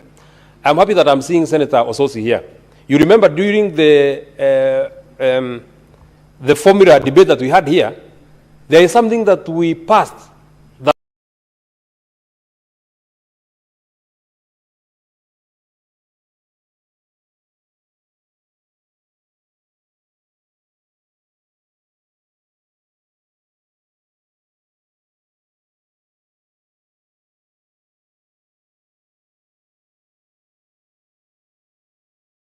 has not been there on the affirmative fund that was happy that I'm seeing Senator Ososi here. You remember during the that has not been there on the affirmative fund that was felt, Mr. Speaker, required incentives so that they can grow as much as the others, Mr. Speaker. His county, Vihiga, qualified, my own county, Nyandarua, qualified, and 9 other counties, Mr. Speaker, qualified. What would have expected, and I know this is what Senator Osotsi would have expected, is that this extra 364 million that we got for the counties, Mr. Speaker, would have been budgeted as special budget so that Vihiga County, Mr. Speaker, can be able to show that over and above what we had budgeted, because they have already done their budget estimates, Mr. Speaker, over and above what they had budgeted for that financial year, for the county of Nyandarua, over and above what they had budgeted in their budget, Mr. Speaker, this is the extra that we have gotten from the Senate, 364 million, and this is how we shall use it, not amalgamating it in the main budget. Mr. Speaker, sadly, all that money was put together with the entire money that came from the equitable share, the money that they got from the own source, and so, Mr. Speaker, you are not able to point, where is this affirmative? Where is this money that we passed? How would you tell Senator Osotsi that you brought money to the people of Vihiga, and there's nothing that you can point, specific thing that you can point, that out of the money, and Senator Mwaruma, because we were together with you, out of the money that we passed in this Senate, Madam Speaker, we got you an extra. So your roads will be done because you bought machineries. So your seeds will be improved because we got you improved seeds. Your new hospital will get a new wing. These ECD centers are the ones that we got out of this extra money. Mr. Speaker, Madam Speaker. So therefore, what this bill seeks to cure, in my opinion, is this thing that governors look at us with suspicious eyes. They feel that we are witch hunting them when we want to ask them questions. Mr. Speaker, once you have subjected yourself, and you know there are many elective positions, Mr. Speaker. You can choose to be president, you can choose to be governor, you can choose to be senator, you can choose to be... Many of the people who are here, Mr. Speaker, Madam Speaker, actually qualify for all the positions. But you have chosen the side of being to oversight. If you choose to go to become a governor, then you must be ready. You must be ready to be accountable. And this is a constitutional provision. The same constitution that has made you governor is the same constitution, Article 96, that tells you that you are senator and the Senate will pay oversight on the money that we give you. There's no way that you are very welcoming when you are giving you money. But when you want to ask you how you have spent this money, you don't want. And there are two things that I want to first speak about that I have seen in the bill that are actually very good. Number one is Article 17, Part 2C, facilitating access to information held by county government. Madam Speaker, you actually know that in the case of Busia, you saw it. The senator for Busia, the Honorable Andrew Okia Omtata, had to actually go to court so that the courts can grant from the county, Madam Speaker. What a sad state. If a senator cannot get these documents, who can? And access to information is a requirement by law. There is no private documents that are kept in any government offices, Mr. Speaker. You don't keep your ID there. You don't keep your title deed there. You don't keep your bank statements there. You don't keep your medical records there. Whatever is in that particular office is public records, and they should be readily available to members of public and to senators as when and if they are required, Mr. Speaker. So therefore, I allowed the Senator Olekina, because of this particular provision, that there should be facilitation of access to information to all, not to just the senator. If an MCA wants information about a project that happened in such and such a place, that information should be able to be provided. How this project, first, is it in the CIDP? Was it in the annual development plan? If it was there then, was it in the budget? If it was in the budget, well, how was it procured? If it was procured properly, when was the services rendered? If the services were rendered and the certificates have been issued, when was it paid? If it has not been paid, where does it feature in the books of the county? If it was paid, these are the documents that were required, and it was paid in such and such a date. Madam Speaker, That information is not private information. Nobody should refuse with that kind of information. That is information that should be readily available for everybody. Number two, it is in the same article 17D, engage communities and interest groups on the formulation of plans for the economic development of the county. Madam Speaker, for the economic development of a county, there are two guiding documents that are provided for in law. The long-term plan is the County Integrated Development Plan, CIDP. It is in this CIDP that people say that in these 5 years that you have been given as governor, we expect you to do this, we expect you to do this, we expect you to do this, and over and above what they have asked that it should be done, they also give priorities. In terms of priorities, this is, would want you to start with health, and on the matters of health, we would want you to upgrade JM Karaoke Hospital. We would want you to deal with education. We would want you to deal with agriculture and all this, Mr. Speaker. So therefore, communities must get a voice in matters CIDP. The second document, Madam Speaker, which is now the short-term document, is the annual development plan. Budgets must be derived from the annual development plan.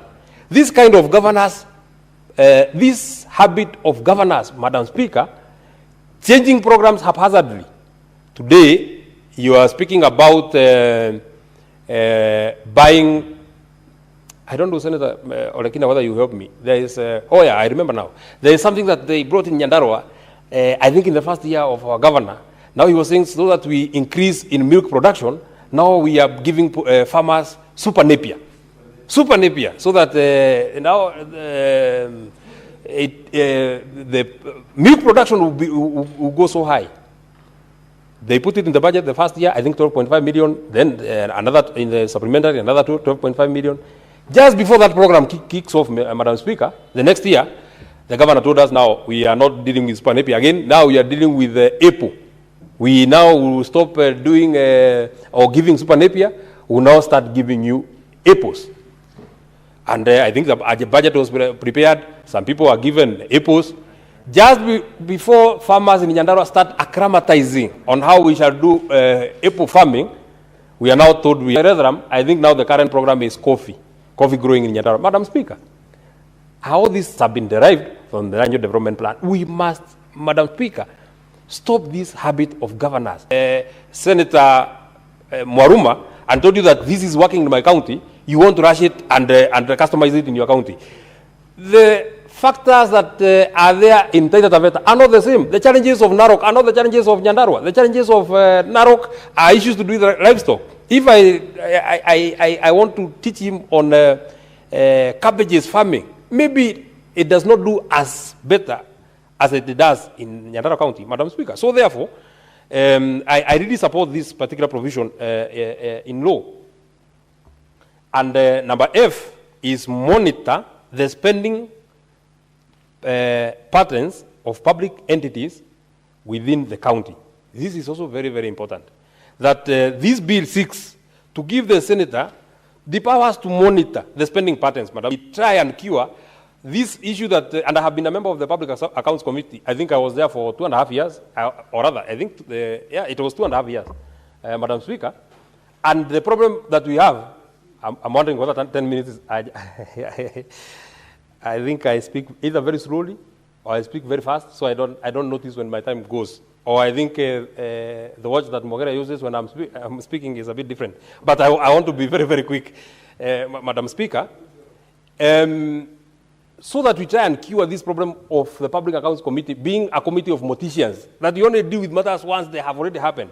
This provision, Madam Speaker, is monitor spending patterns. This one is meant to monitor. As things are happening, you're able to monitor. You have a view of what is happening in Nyamira. You have a view of such and such a project.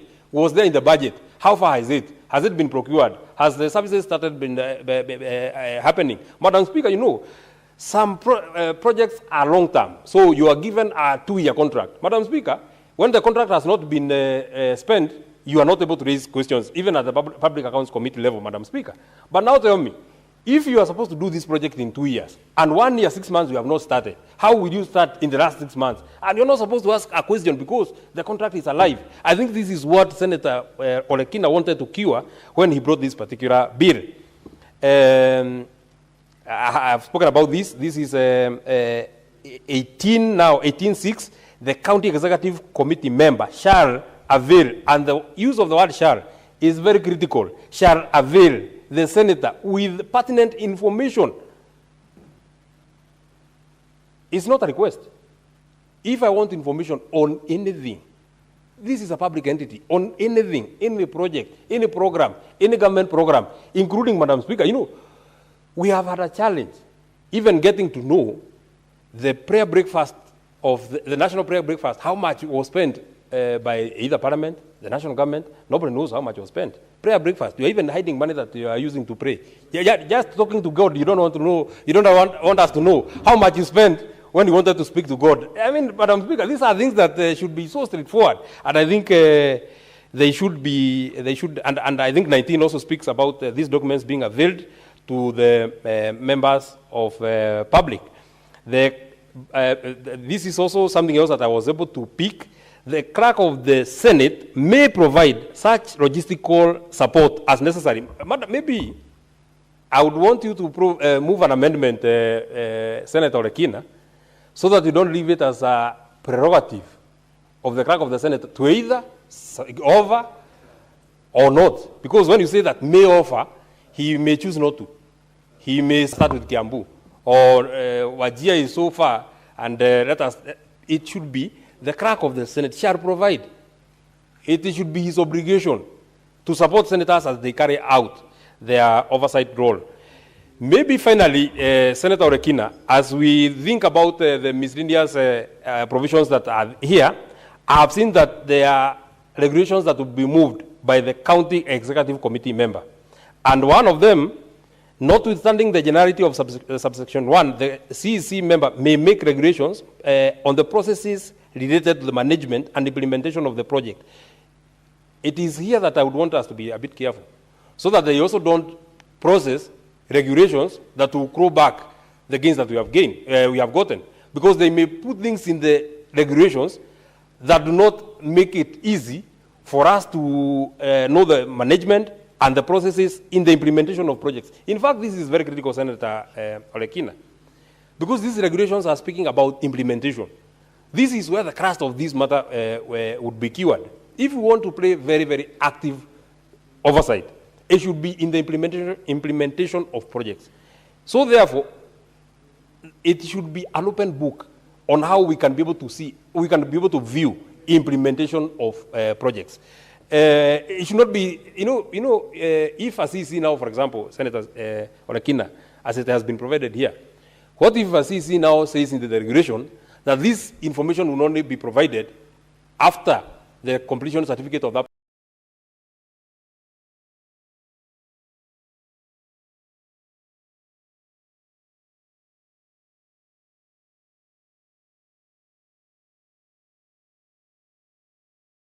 project has been issued, then we shall have lost the 30 seconds. 30 seconds.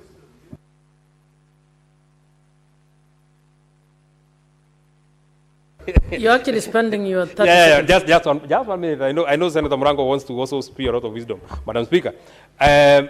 These miscellaneous provisions, Madam Speaker, is something that we must look, so that we don't claw back on all the gains that have been made in this particular bill, so that we don't also donate so much powers again to the CEC after we have won freedom, then we won't curtail ourselves with this issue on regulations. I want to stop it at that. Thank you. Senator Professor Kamara.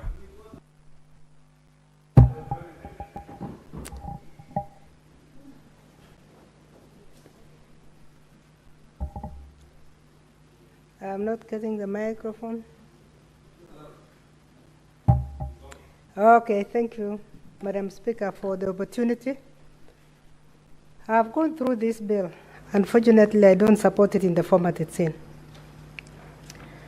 I do not support it, Madam Speaker, because it is completely changing the spirit of Article 96 of the Constitution. What this bill has done, it is confessing that it is following, it's unpacking Article 96. But when you go to Article 96, it talks of the role of the Senate. This bill is talking about the role of an elected senator. We need to be very clear what it is we are looking for. Is this bill supposed to take care of the oversight fund that has already come into this House, which we had said we need to deal with, or it is dealing with oversight? So my beginning point is the title of the bill. Is this county oversight? I don't know how county oversight and accountability comes in first to begin with, because if it is county oversight, we need to address county oversight. Accountability is a different animal. Accountability should be part of what we are doing. So when we talk of, and I really appreciate the details that the two members have brought in, but I want them to think through. If we are talking about county oversight, let's go to the Constitution and look at the role that was given to this House and the role that was given to the MCS. Because I see this bill bringing a potential conflict between. If you look at what the role of Senate in Article 96 says, it says the Senate will represent counties and serve to protect interests. The Senate will participate in lawmaking. It will determine the allocation of national revenue. The Senate will participate in oversight. The Senate. But when we have gone to this bill, we have broken it into the individual senators. In fact, I was looking at this at, if you look at Article 16 of the proposal that we have been given on oversight, Article 1 says that the Senate shall pursuant to Article 96 of the Constitution exercise oversight. But Senator Olekina, when you go to sub-Article 2, you go to each senator shall exercise power of oversight over their respective counties, which means each elected senator. So let's come out. If it is each elected senator, let's call it each elected senator, so that we now look for the animal that will take care of the other senators who are not elected. I've been elected, I'm nominated, and I'm talking from a neutral ground. That you cannot talk of oversight being done by a senator. The reason, and we have had this, I wish the senator of Samburu was here, because we had a very rough time in our committee today when the governor of Samburu came. And that is when I saw oversight must be done according to this constitution. But to have Senator Ledama to go to Narok alone, to have the Senator of Samburu to go to Samburu alone, he will not succeed. That is when you hear of goons fighting between. Exercise the power of oversight. We have been exercising it. We didn't need a bill to do this. It is part of what we are doing. But what does the Constitution confer? The Constitution confers the power of oversight to the House. And then the House has committees. If you look at the chapter that deals with committees, it says this House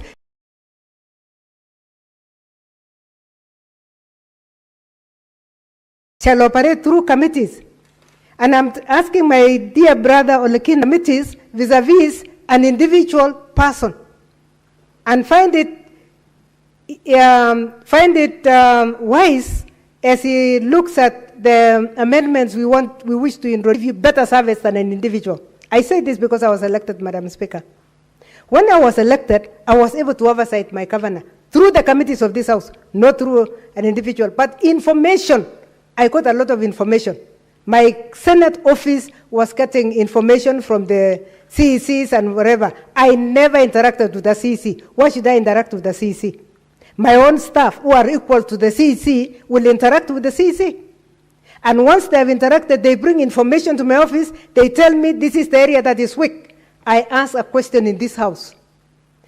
I did 2 petitions, which were very successful. The first petition blocked the governor from buying a building that the public said was actually had a figure that was higher than the figure. This house did a wonderful job for me because it was the committee that went in, analyzed, went through the projects. I'm saying this to save ourselves because I think the problem is that we might actually put ourselves, just because we are thinking about this little money of oversight, we might say to protect the elected and leave the nominated. We need to ask ourselves, is that what we want to do? Number 2, if you look at that, there shall be openness and accountability over the county budget oversight process. Why should you even go beyond that? Why do you want to be accountable to a fund that you are using directly? It is an expense to send your people to go and collect data. Why are we looking like we don't want to be suspected? I again think it is good to reread and see how we can do. We'll be introducing our own amendments to take care of that. Then Article 17 has concentrated on this senator. A senator may facilitate public participation. Let's go to the issue of public participation. My brother Olekina, public participation is going on.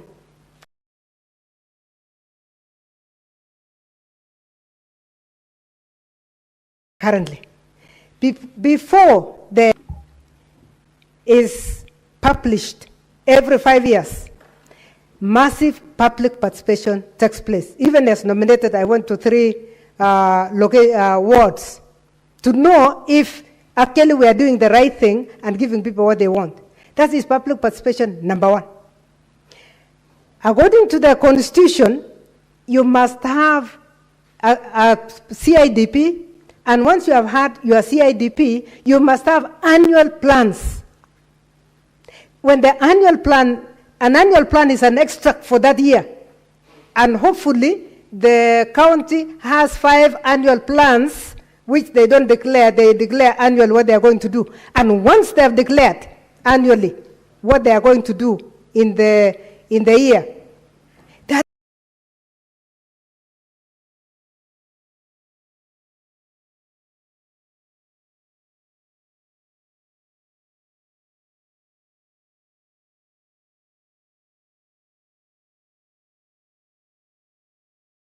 is what they will follow.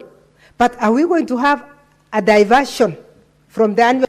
Because that is what will protect individual conflicts between a senator and a governor. Now, if you go further, Article 15, I know I'm going zigzag, I'm coming backwards. The officer shall prepare an annual report on the status of public finances in the respective county set out with the following information. Currently, the Comptroller of Budget does that, not annual, but monthly.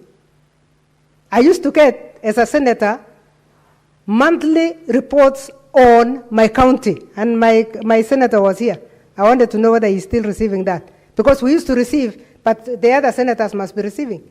If we are receiving that from the Comptroller of Budget, is this bill not going to be in conflict with the role of the Comptroller of Budget? Because the role of the Comptroller of Budget is to monitor. So if we allocate ourselves the role of monitoring, the way the budget flow will be, what will the role of the Comptroller of Budget? Again, let's read the Comptroller of Budget's role before we even look at the role of the Auditor General. Because I looked at some of the clauses and I think we might step on the toes of the Auditor General. So Madam Speaker, with all due respect to my colleagues that are proposed, I like the oversight. We must protect it through a law. we must have a bill. But I want to persuade Senator Olegina that let's relook at this in relation to what is existing and the roles that we cannot change. But more than anything, please let us not take the role of the Senate to individual senators. Let the Senate committee, I looked, unless I did not see, I was looking for a mention of the Senate committee in this bill. Because the Constitution has not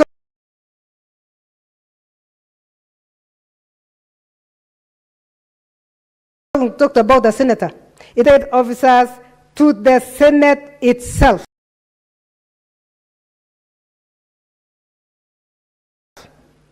So there is no mention, unless it is in an article that I have not seen. Why would we not have a mention of the committees of this House?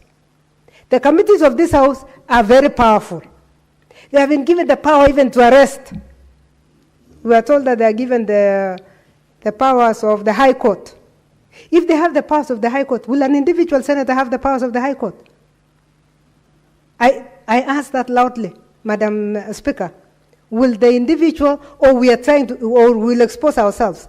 I'm looking for a way in which we are not exposing individuals, but we are dealing with what the Constitution gave the Senate as an institution. So, Senator Olekina, I like the intention of the bill. But as much as I like the intention of the bill, I would really like to say, let's avoid conflict with MCS, let's avoid conflict with anybody, even the executive, let's avoid conflict with the comptroller of budget, let us avoid conflict with the Auditor General. Let's remove the conflicts and let's allow ourselves to run as a Senate that must do oversight as per the Constitution, Article 96, which this bill is trying to unpack. I was going to be brief because there are few things that I wish could be corrected beforehand, but I'll prepare my articles because I was a little also confused when it came to the annual infrastructural document, but I want to understand that one more because I don't want to touch on anything that I have not fully understood. With those remarks, Madam Speaker, I have reservations, and I would like my reservations to be addressed before I support this bill. Thank you. Senator Morango.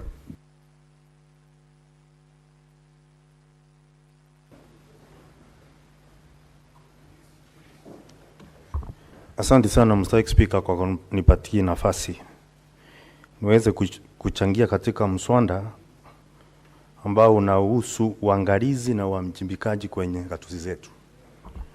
Mstahiki Spika, kwanza ningetaka kumpa kongole Senator Orekina wakiwa na Senator Kisang kwa kuzamia katika jambo hili na kwa welendi mkubwa na tajriba kutupatia mswada uliokuwa mbele yetu.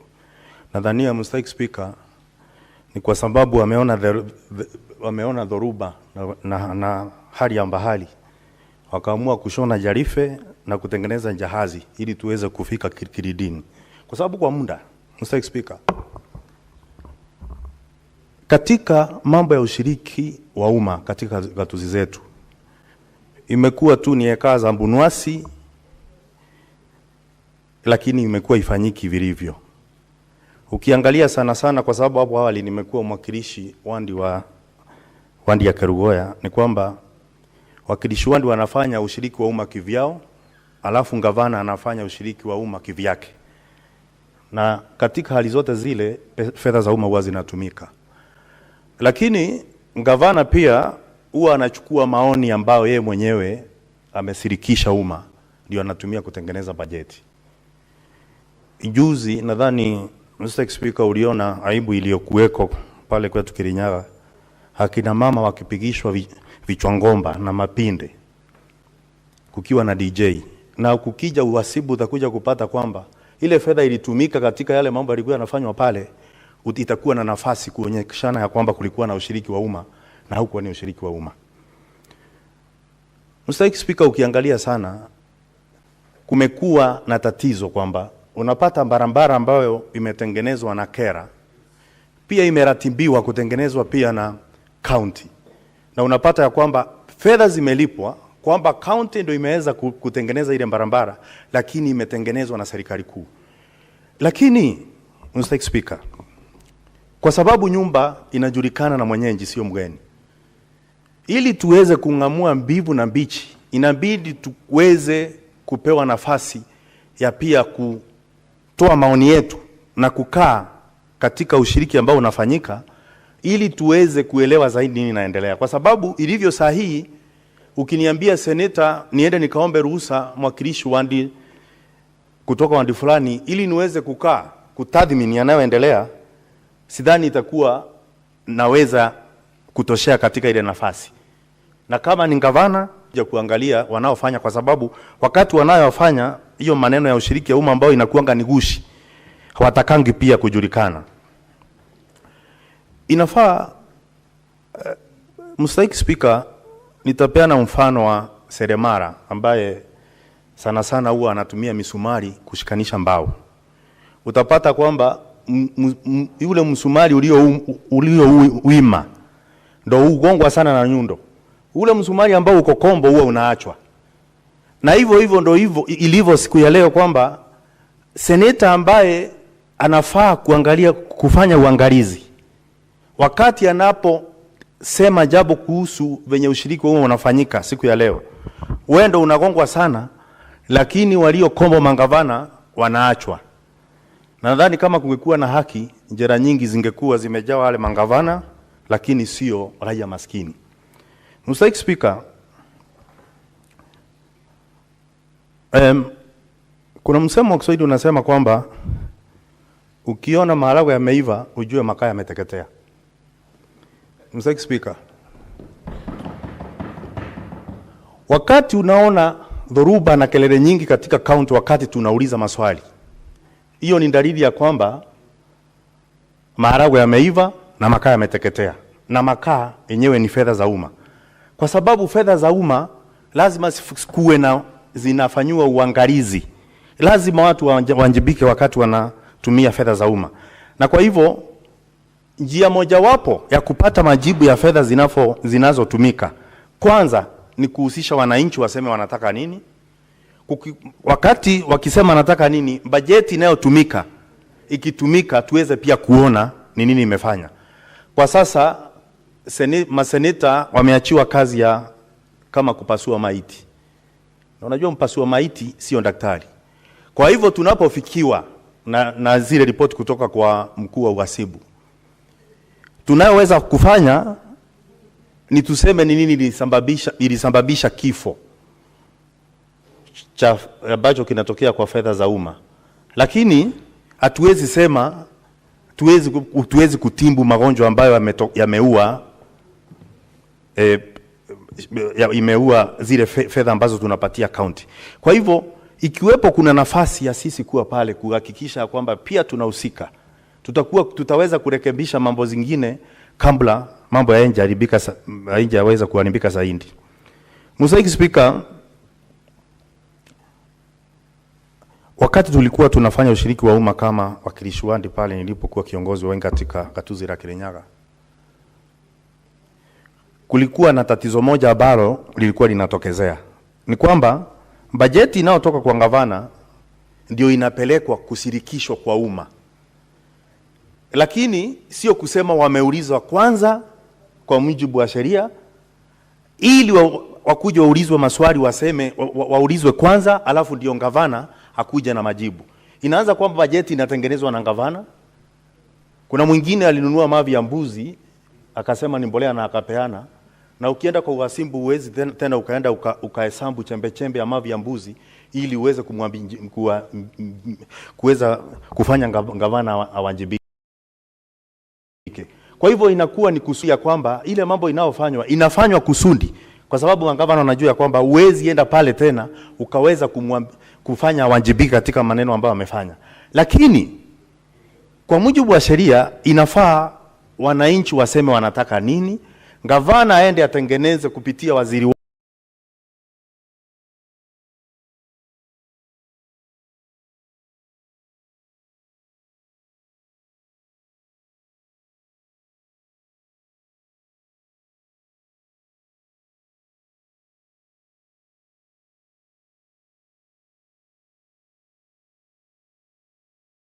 wake wa county wa fedha aweze kutengeneza, ni kupiga makofi na kuimba nyimbo ambazo hazina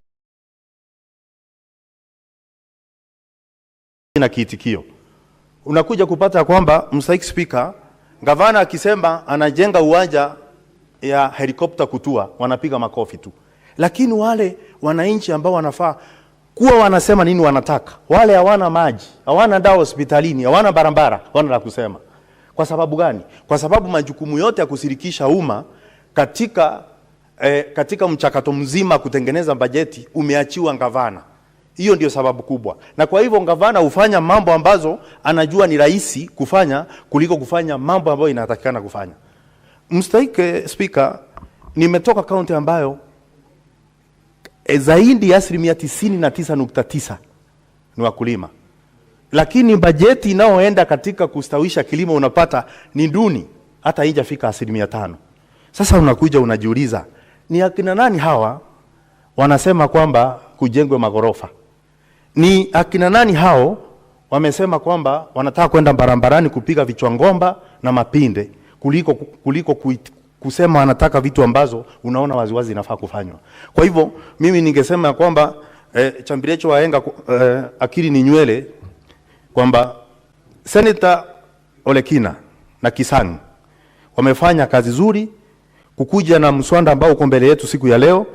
Ningesema kwamba tuunge mkono bila kuangalia mambo mengi sana kando kando, kwa sababu Mr. Speaker, ukiniuliza mambo ambayo inaendelea leo Kirinyaga, ni rahisi sana kukuelezea kama mkazi sahihi. Nikiwa pale mimi ndo nafaa kutengeneza ripoti ambayo nitaleta katika bunge la Seneti ili iweze kufikia kamati tofauti ili waweze kujadili, kwa sababu katika sheria mswada tulio nao hapa hakuna mahali ambao unasema kwamba ripoti itakayotoka kwenye gatuzi zetu isifike kwa kamati zetu za Seneti. Kwa hivyo Mr. Speaker, mimi naunga mkono na niseme ya kwamba sheria tulio nayo hapa iweze kufanyishwa kazi, na kama kuna mabadiliko kidogo iweze kufanywa, kwa sababu pia wakati nilikuwa mwenyekiti wa kamati ya ukulima tulikuwa pia tunafanya ushiriki wa umma, na ni vizuri niseme hivi kwa sababu najua wenzangu pia wamepatana na hili. Lakini jambo moja inafanya kamati pia za mbunge kuogopa sana kwenda kufanya ushiriki wa umma, ni kwa sababu unapoenda hakukuangi na utaratibu wote kuhakikisha ya kwamba wale ambao unaowakuta wako na maji ya kunywa ama wameangaliwa vilivyo.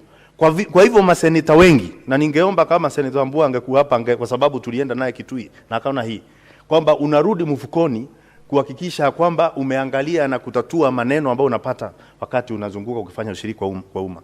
Kwa hivyo hayo mengi na machache, kwa sababu sitaki kumaliza wakati wenzangu wanataka kuongea, naunga mkono na tuunge mkono hii sheria. Asante sana Mr. Speaker. Senator for Vihiga, Senator Osotsi. Thank you, Madam Speaker, for this opportunity. Madam Speaker, from the onset, let me say that I want to congratulate the distinguished Senator for Narok for this very important bill. I know there are one or two issues that needs to be improved from the presentation by Senator Kamar and others, which the owner of this bill will try and improve. But all in all, this is a very necessary and important bill that we should all support. Madam Speaker, let me start by saying the matter of oversight in this country is a matter that probably should become a national debate, because we have had, rightly or wrongly, complaints from the public that the whole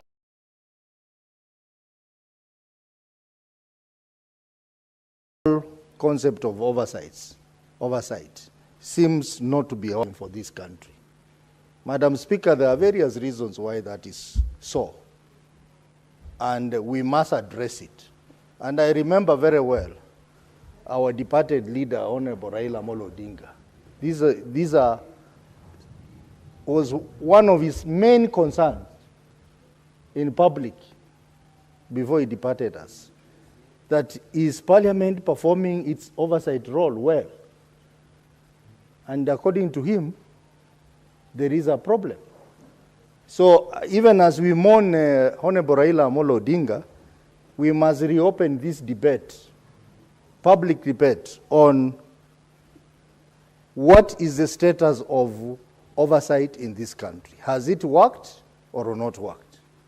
Madam Speaker, when we talk about parliamentary oversight, we are talking about the oversight by the National Assembly, the oversight by the Senate, and the oversight by county assemblies. If you look at the National Assembly, Madam Speaker, where I served, the National Assembly, the committees, particularly the committee chairs, they are behaving like in those days, earlier days before the 2010 Constitution, they are behaving like assistant ministers.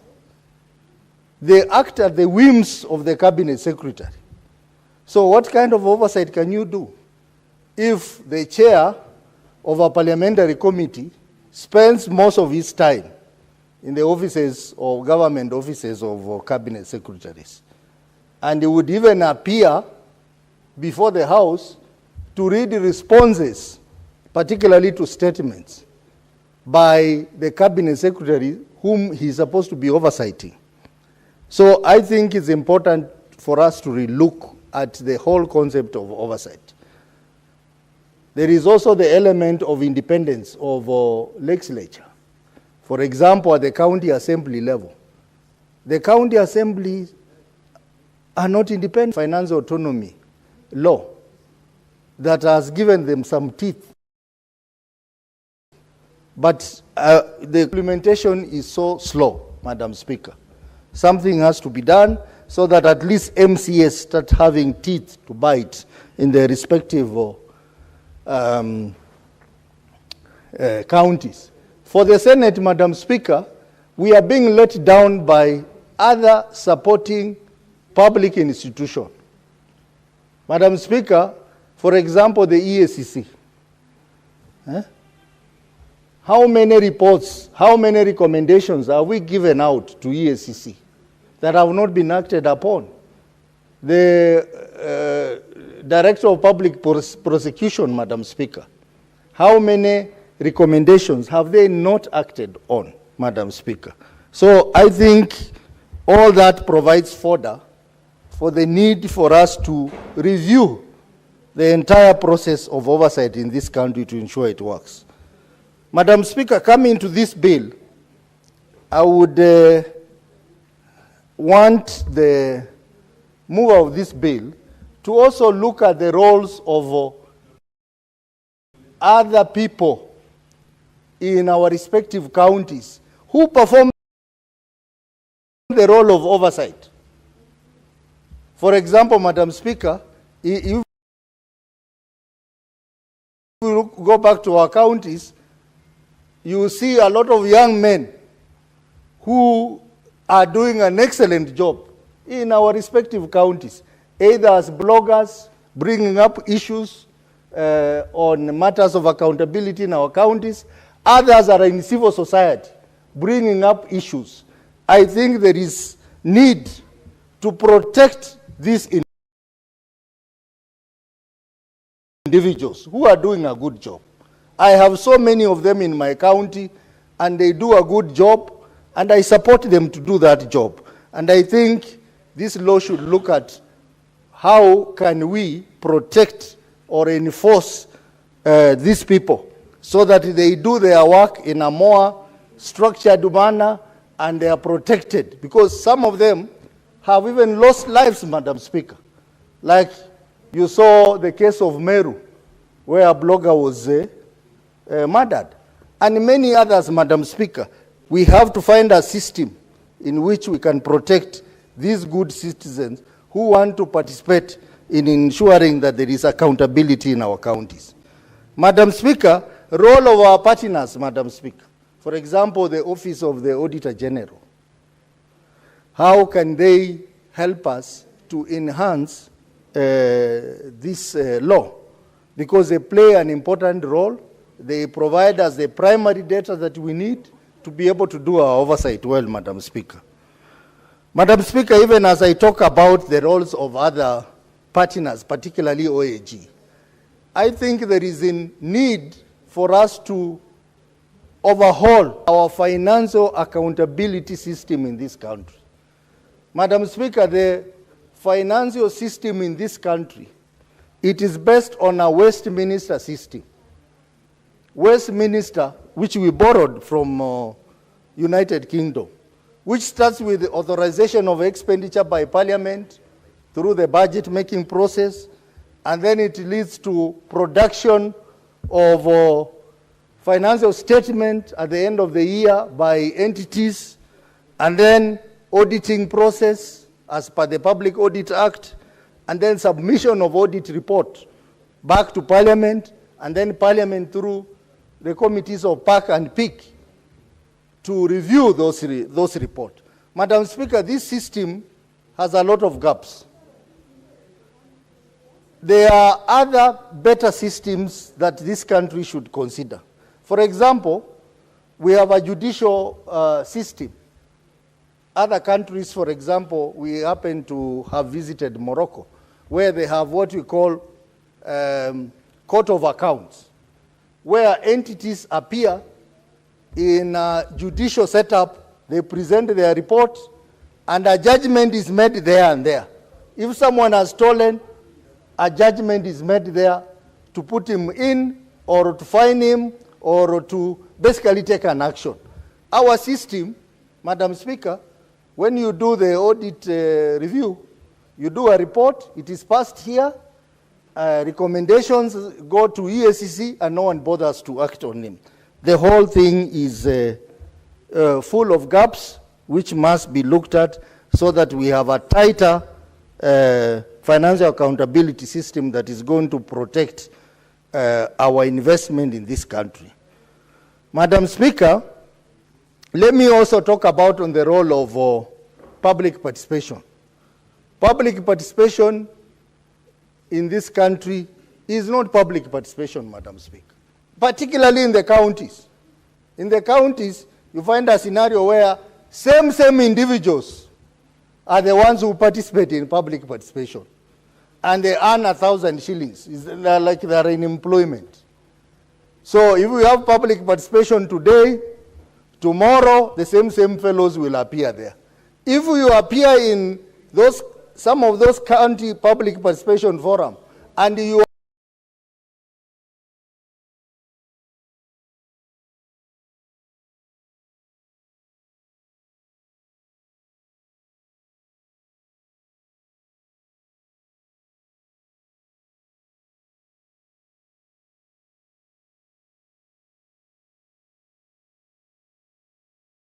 have an alternative view, Madam Speaker, you are carried away a proper comprehensive legislation on the process of public participation.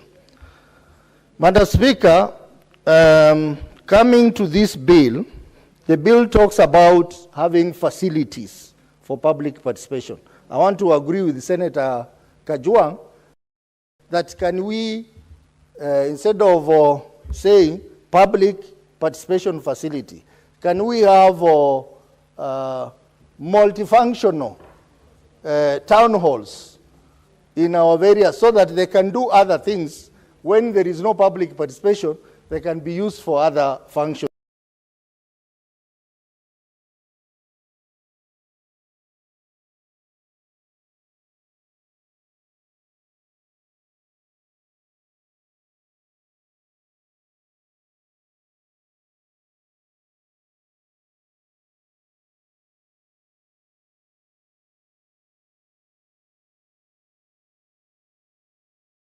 As well, so that this is a good bill, but as I said, a few things here require panel beating, which I think we will be looking at it and making improvement where it is necessary. Lastly, Madam Speaker, the issue of implementation. Oversight, it is important, but oversight produces recommendations. How effective is our implementation mechanism in our respective houses of parliament to ensure that the recommendations that we make are implementable? So many things are recommended by our committees, but they are never implemented, Madam Speaker. In this House, this matter has come up many times. Some are of the school of thought that we do not need an implementation committee. Others are saying that we need to have implementation mechanism within our committees. Madam Speaker, I still hold that we need a substantive committee of the Senate to be dealing with matters of implementation, so that we have a structured way of following up on matters of implementation of the recommendations that we give in our various committees, so that we can follow up and act on those issues. Madam Speaker, with those few remarks, I want to support with the amendments. Senator Wakwabubi.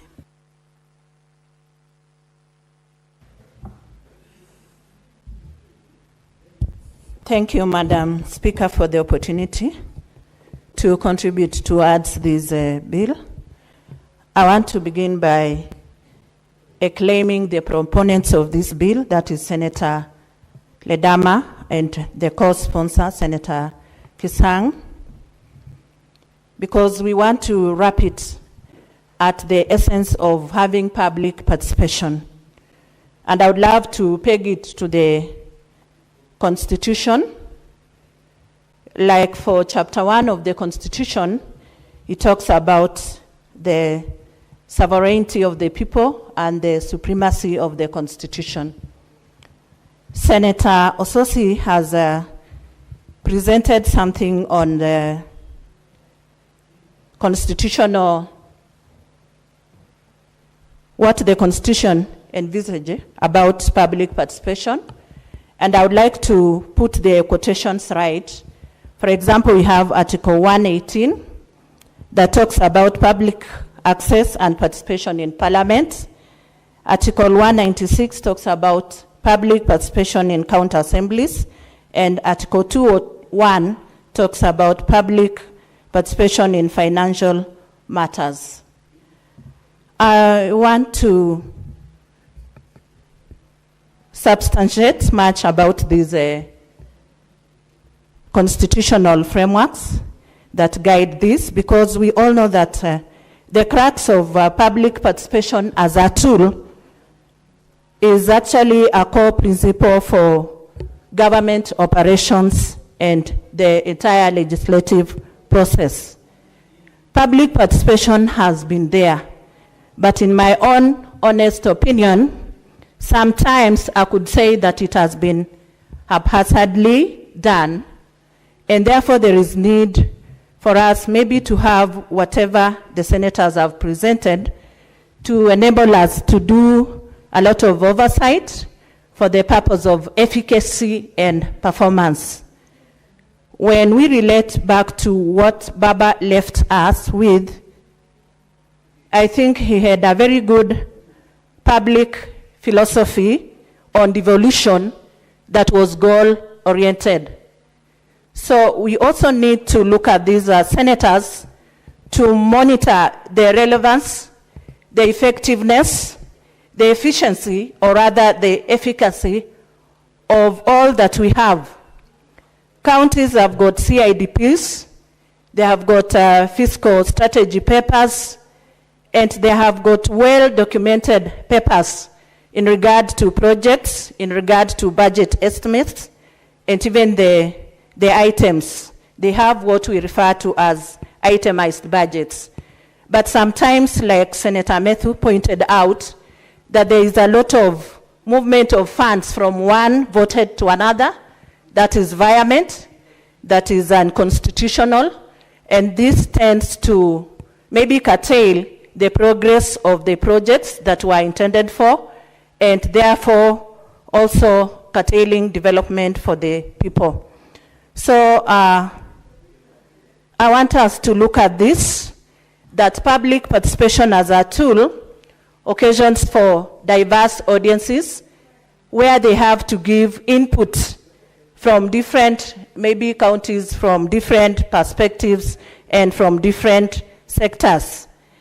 Therefore, there is need for us to engineer this tool of public participation, or rather fundamentally change the design to suit and maybe to offer what it is intended for. Order, Senator Ledama Yokamkunji is a bit loud. Please consult in low tones. So I want to conclude by saying that I support this bill, and the conflicts will always be there, especially if you have something objective, they will always be there.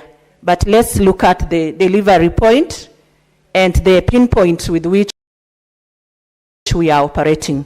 I submit. Senator Omogeni.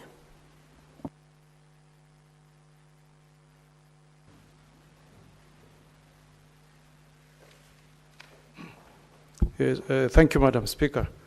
Madam Speaker, I begin by first congratulating the two senators, Senator Ledama Olekina and Senator Kisang, for the thoughts they have put together to bring the County Oversight and Accountability Bill before this House, Madam Speaker. And Madam Speaker, I'm also privileged to be speaking when the distinguished Senator Professor Kamar is still in the House, because I listened carefully as she raised serious objections to this bill.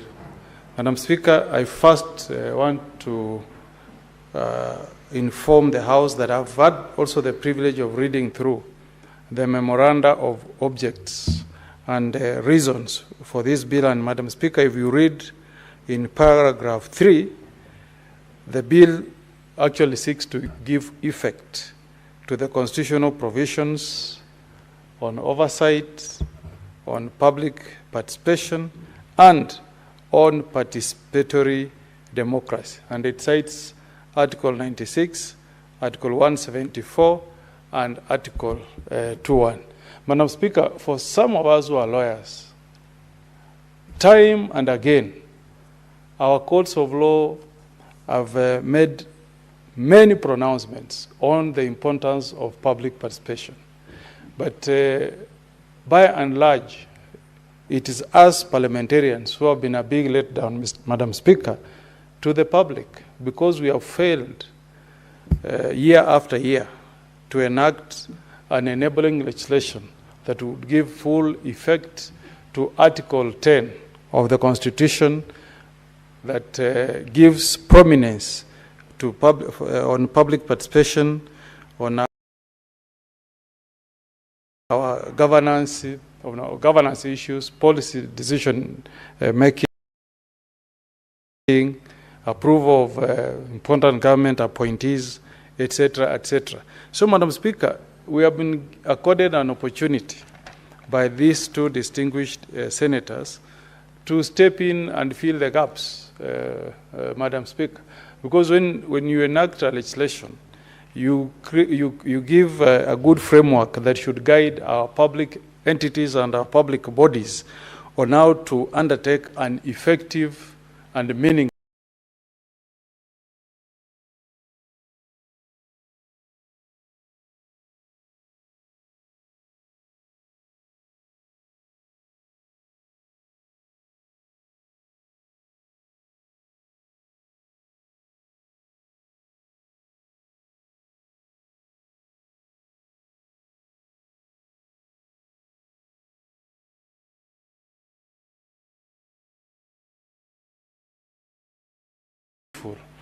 public margin, how appreciate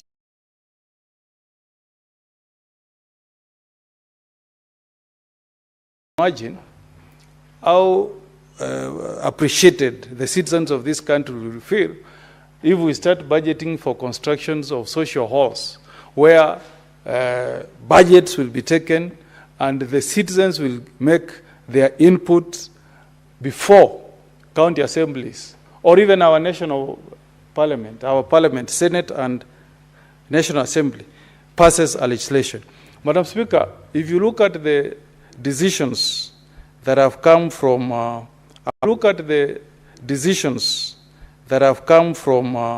our courts, Madam Speaker, public participation must be real, not illusionary.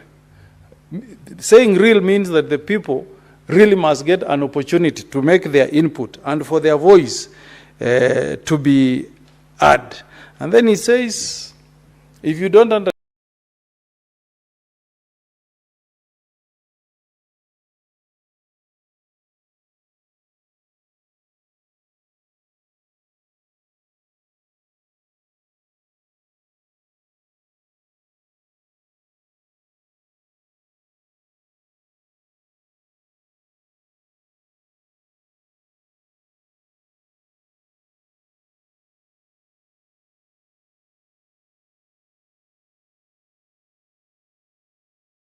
undertake public participation, the fact that into consideration in decision making,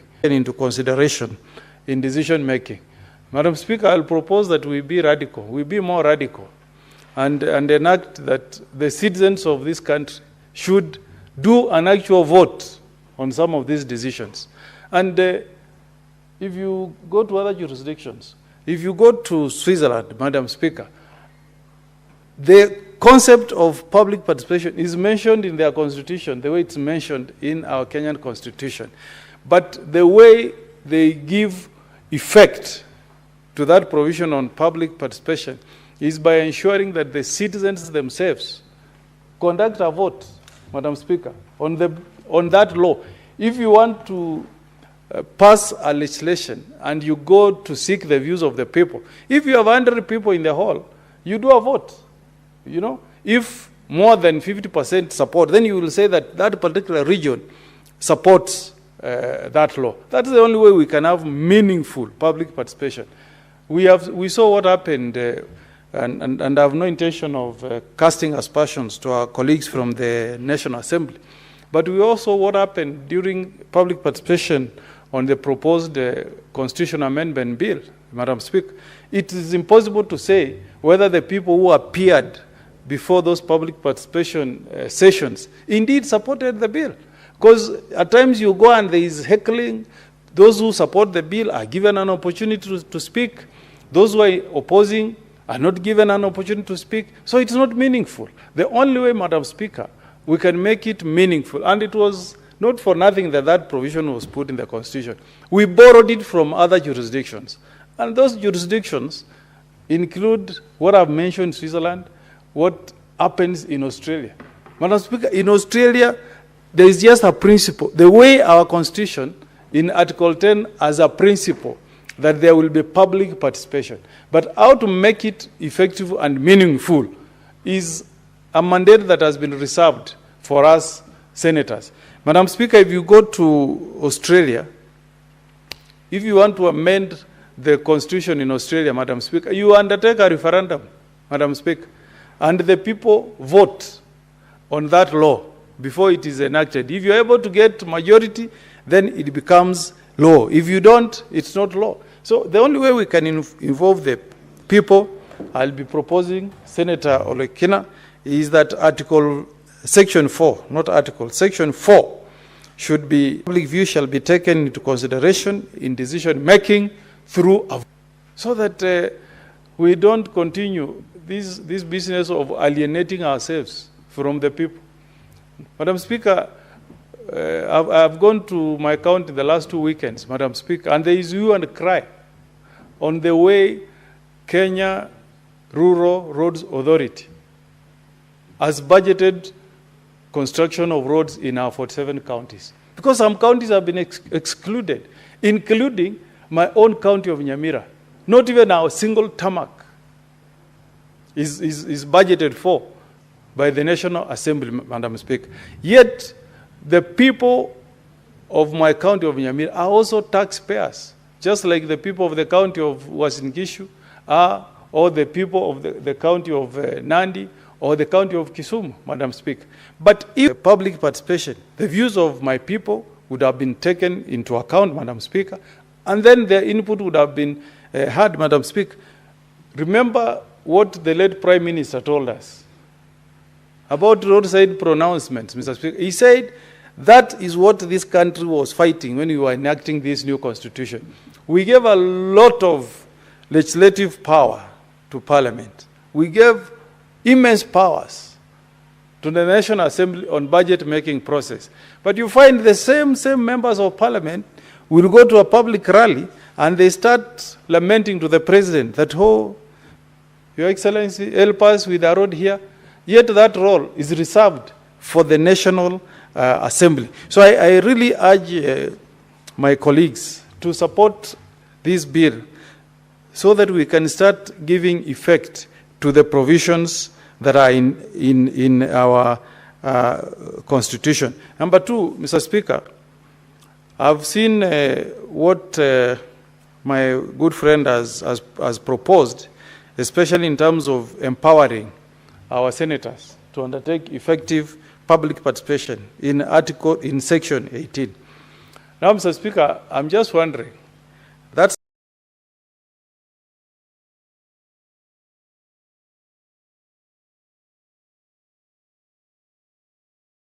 section says that the senator may employ such officers. Not surely, Senator Ledama. Look at the expansive county of Kakamega. Look at the expansive county of Meru. Look at your own county of Narok. How will 3 officers assist you in ensuring that you undertake effective oversight in a county?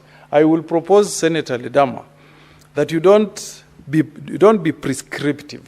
I'd rather that you delete the number 3 there and say that the senator may employ such officers, okay, as may be necessary for assisting them undertake their oversight role in counties. Because 3 officers may be useful for the senator of Lamu, but they will certainly not be helpful, Senator Ledama, for the expansive counties that I've mentioned.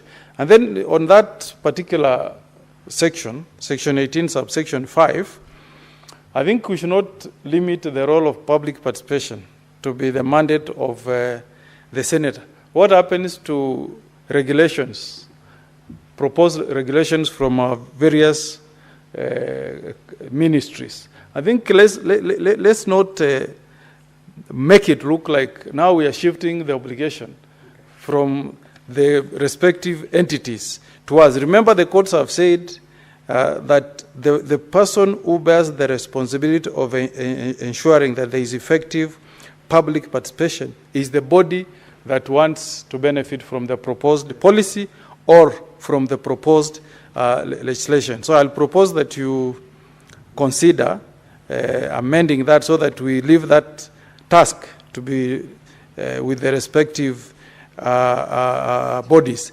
Now, Madam Speaker, I want to support what the Senator for Kirinyaga, I think, said about budgeting making process and more so on aspects of the mandate that is reserved for our counties.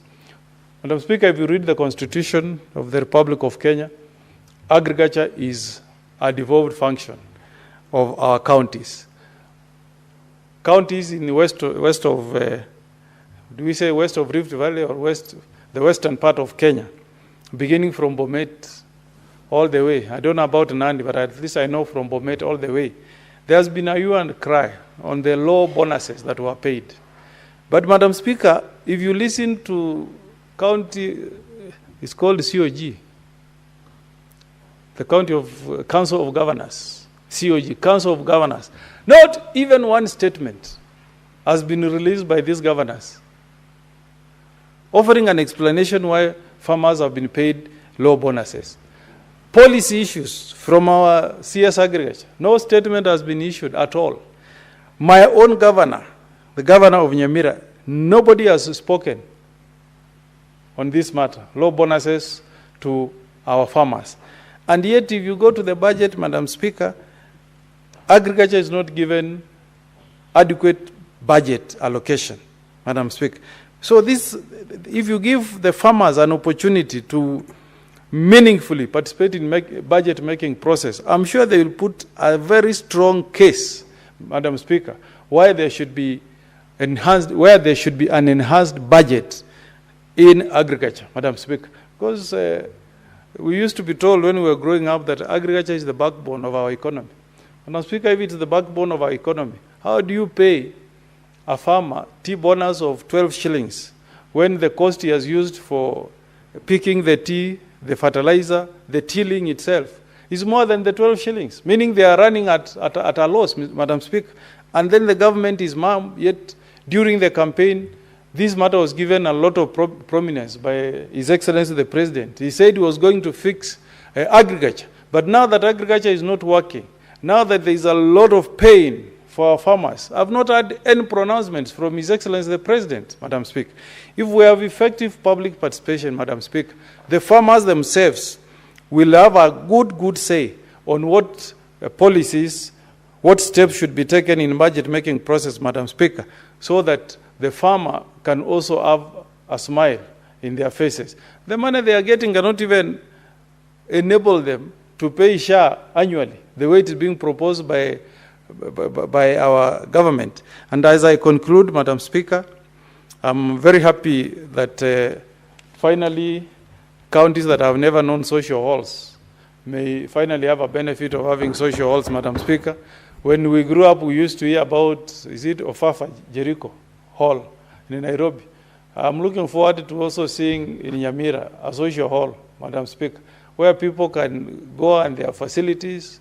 The governor can budget for a cup of tea, juice, and we rename it after our own heroes. Maybe it should be George Anyona Hall in Nyamira, Madam Speaker. So the contents of this bill, I dare say, Madam Speaker, are very progressive. It may have a few problems here and there, but Senator Professor Kamar, if we sit down and discuss, Madam Speaker, we can find a way of taking, taking on board the concerns of honorable senators. We enrich it, but at least let us demonstrate to our courts that we have been reading the decisions that have come from courts on this issue of public participation. And then we also make our oversight well anchored in legislation. At times, Madam Speaker, asking for documents from our respective counties becomes a quarrel between the senator and the governor. It's like you're committing a crime when you specifically want to get documents on some matters that relate to expenditure of public money. It's our taxes. My taxes end up going to the county of Nyamira, county of Kisumu, and other counties, Madam Speaker. So if you are spending public resources, you should happily be able to account, Madam Speaker, on how you have spent those resources. So with those many remarks, Madam Speaker, I fully support this bill, and I hope when it's finally enacted, the person who will be the biggest beneficiary will not be we senators, but the citizens of the Republic of Kenya, our bosses, the people, Madam Speaker, who have elected us to have this forum of speaking, as I am doing this afternoon. I support and congratulations Senator Ledama and Senator Kisang. Thank you. Senator Beatrice Ogola.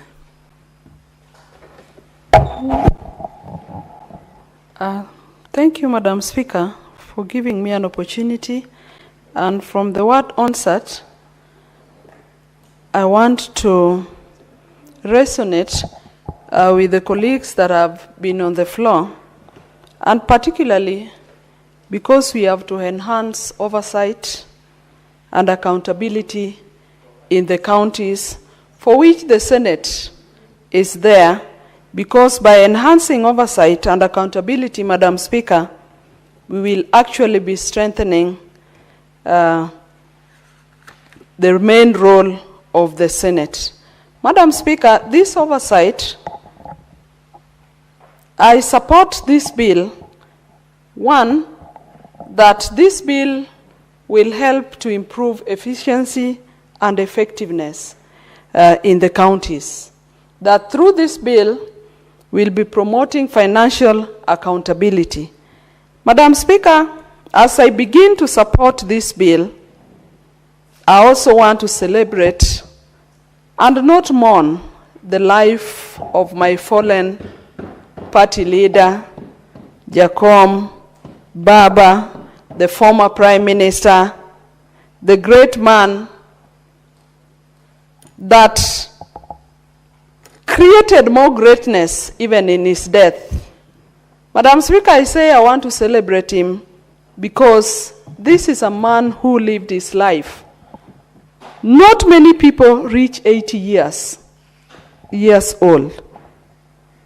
As we mourn him, we celebrate some of the values he lived for, Madam Speaker. Madam Speaker, in the later days of the life granted to Raila Amolo Odinga,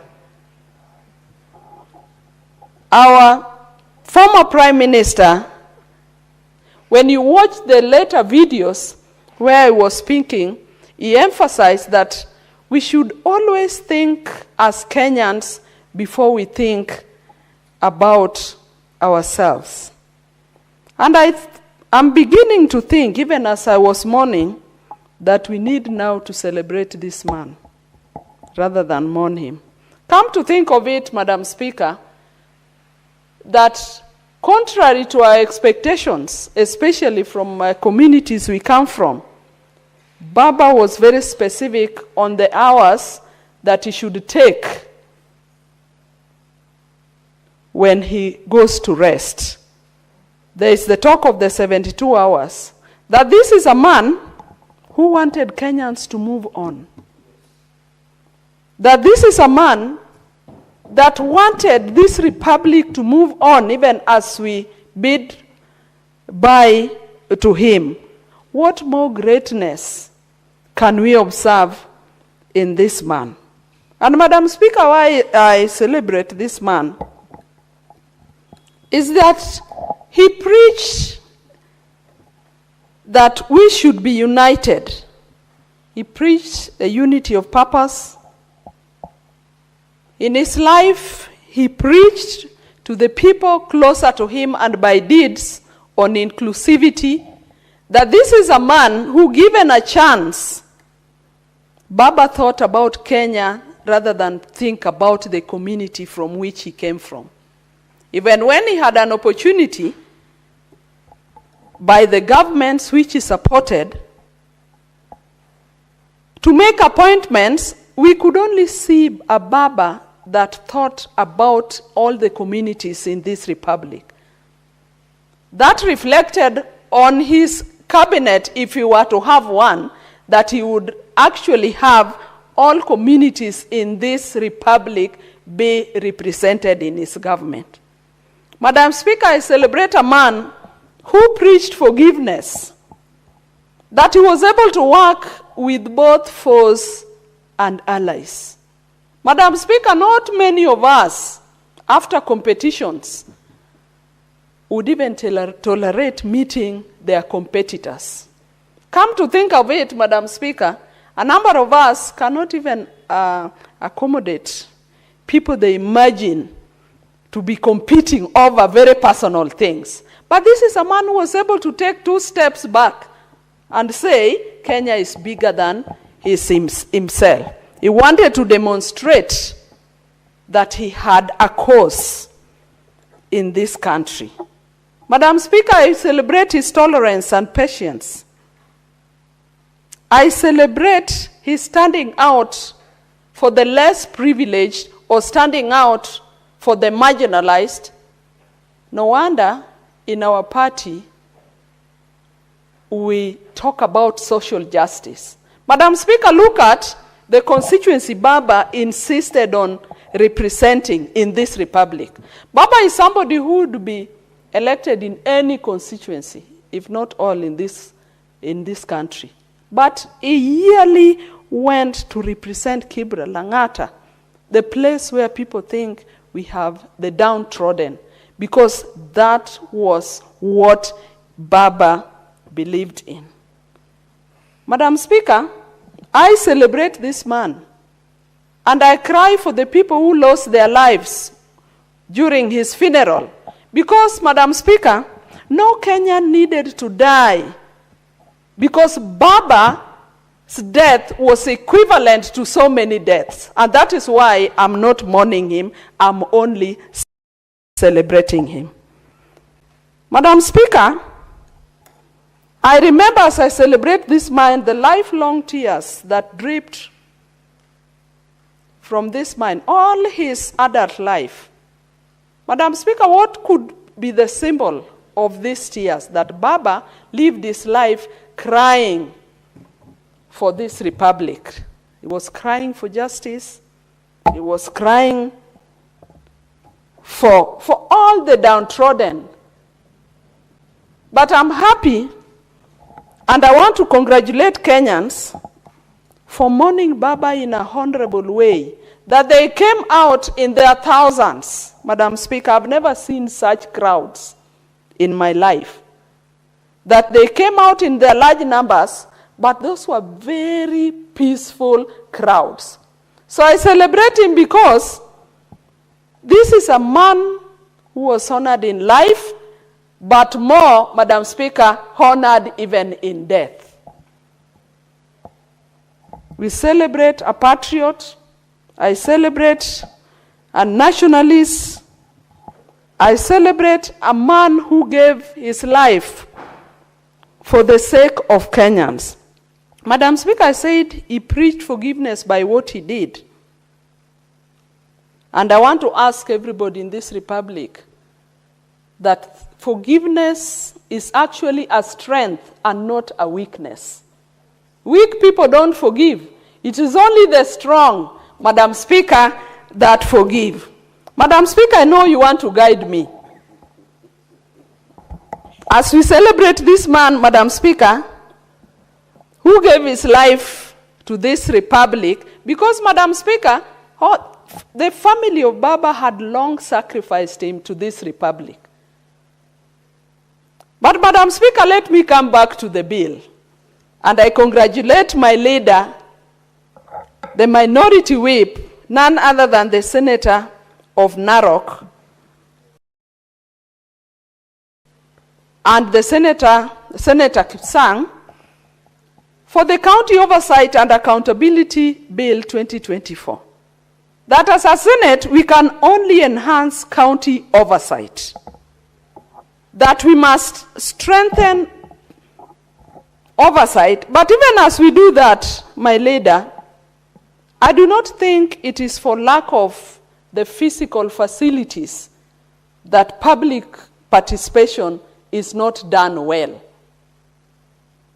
And so, even as we focus on the infrastructure of getting physical halls, Madam Speaker, let us enhance the bill in more ways than just thinking of counties putting up social halls for public participation, because I can see even the abuse most of them will do. From here, everybody will be putting multi-billion halls.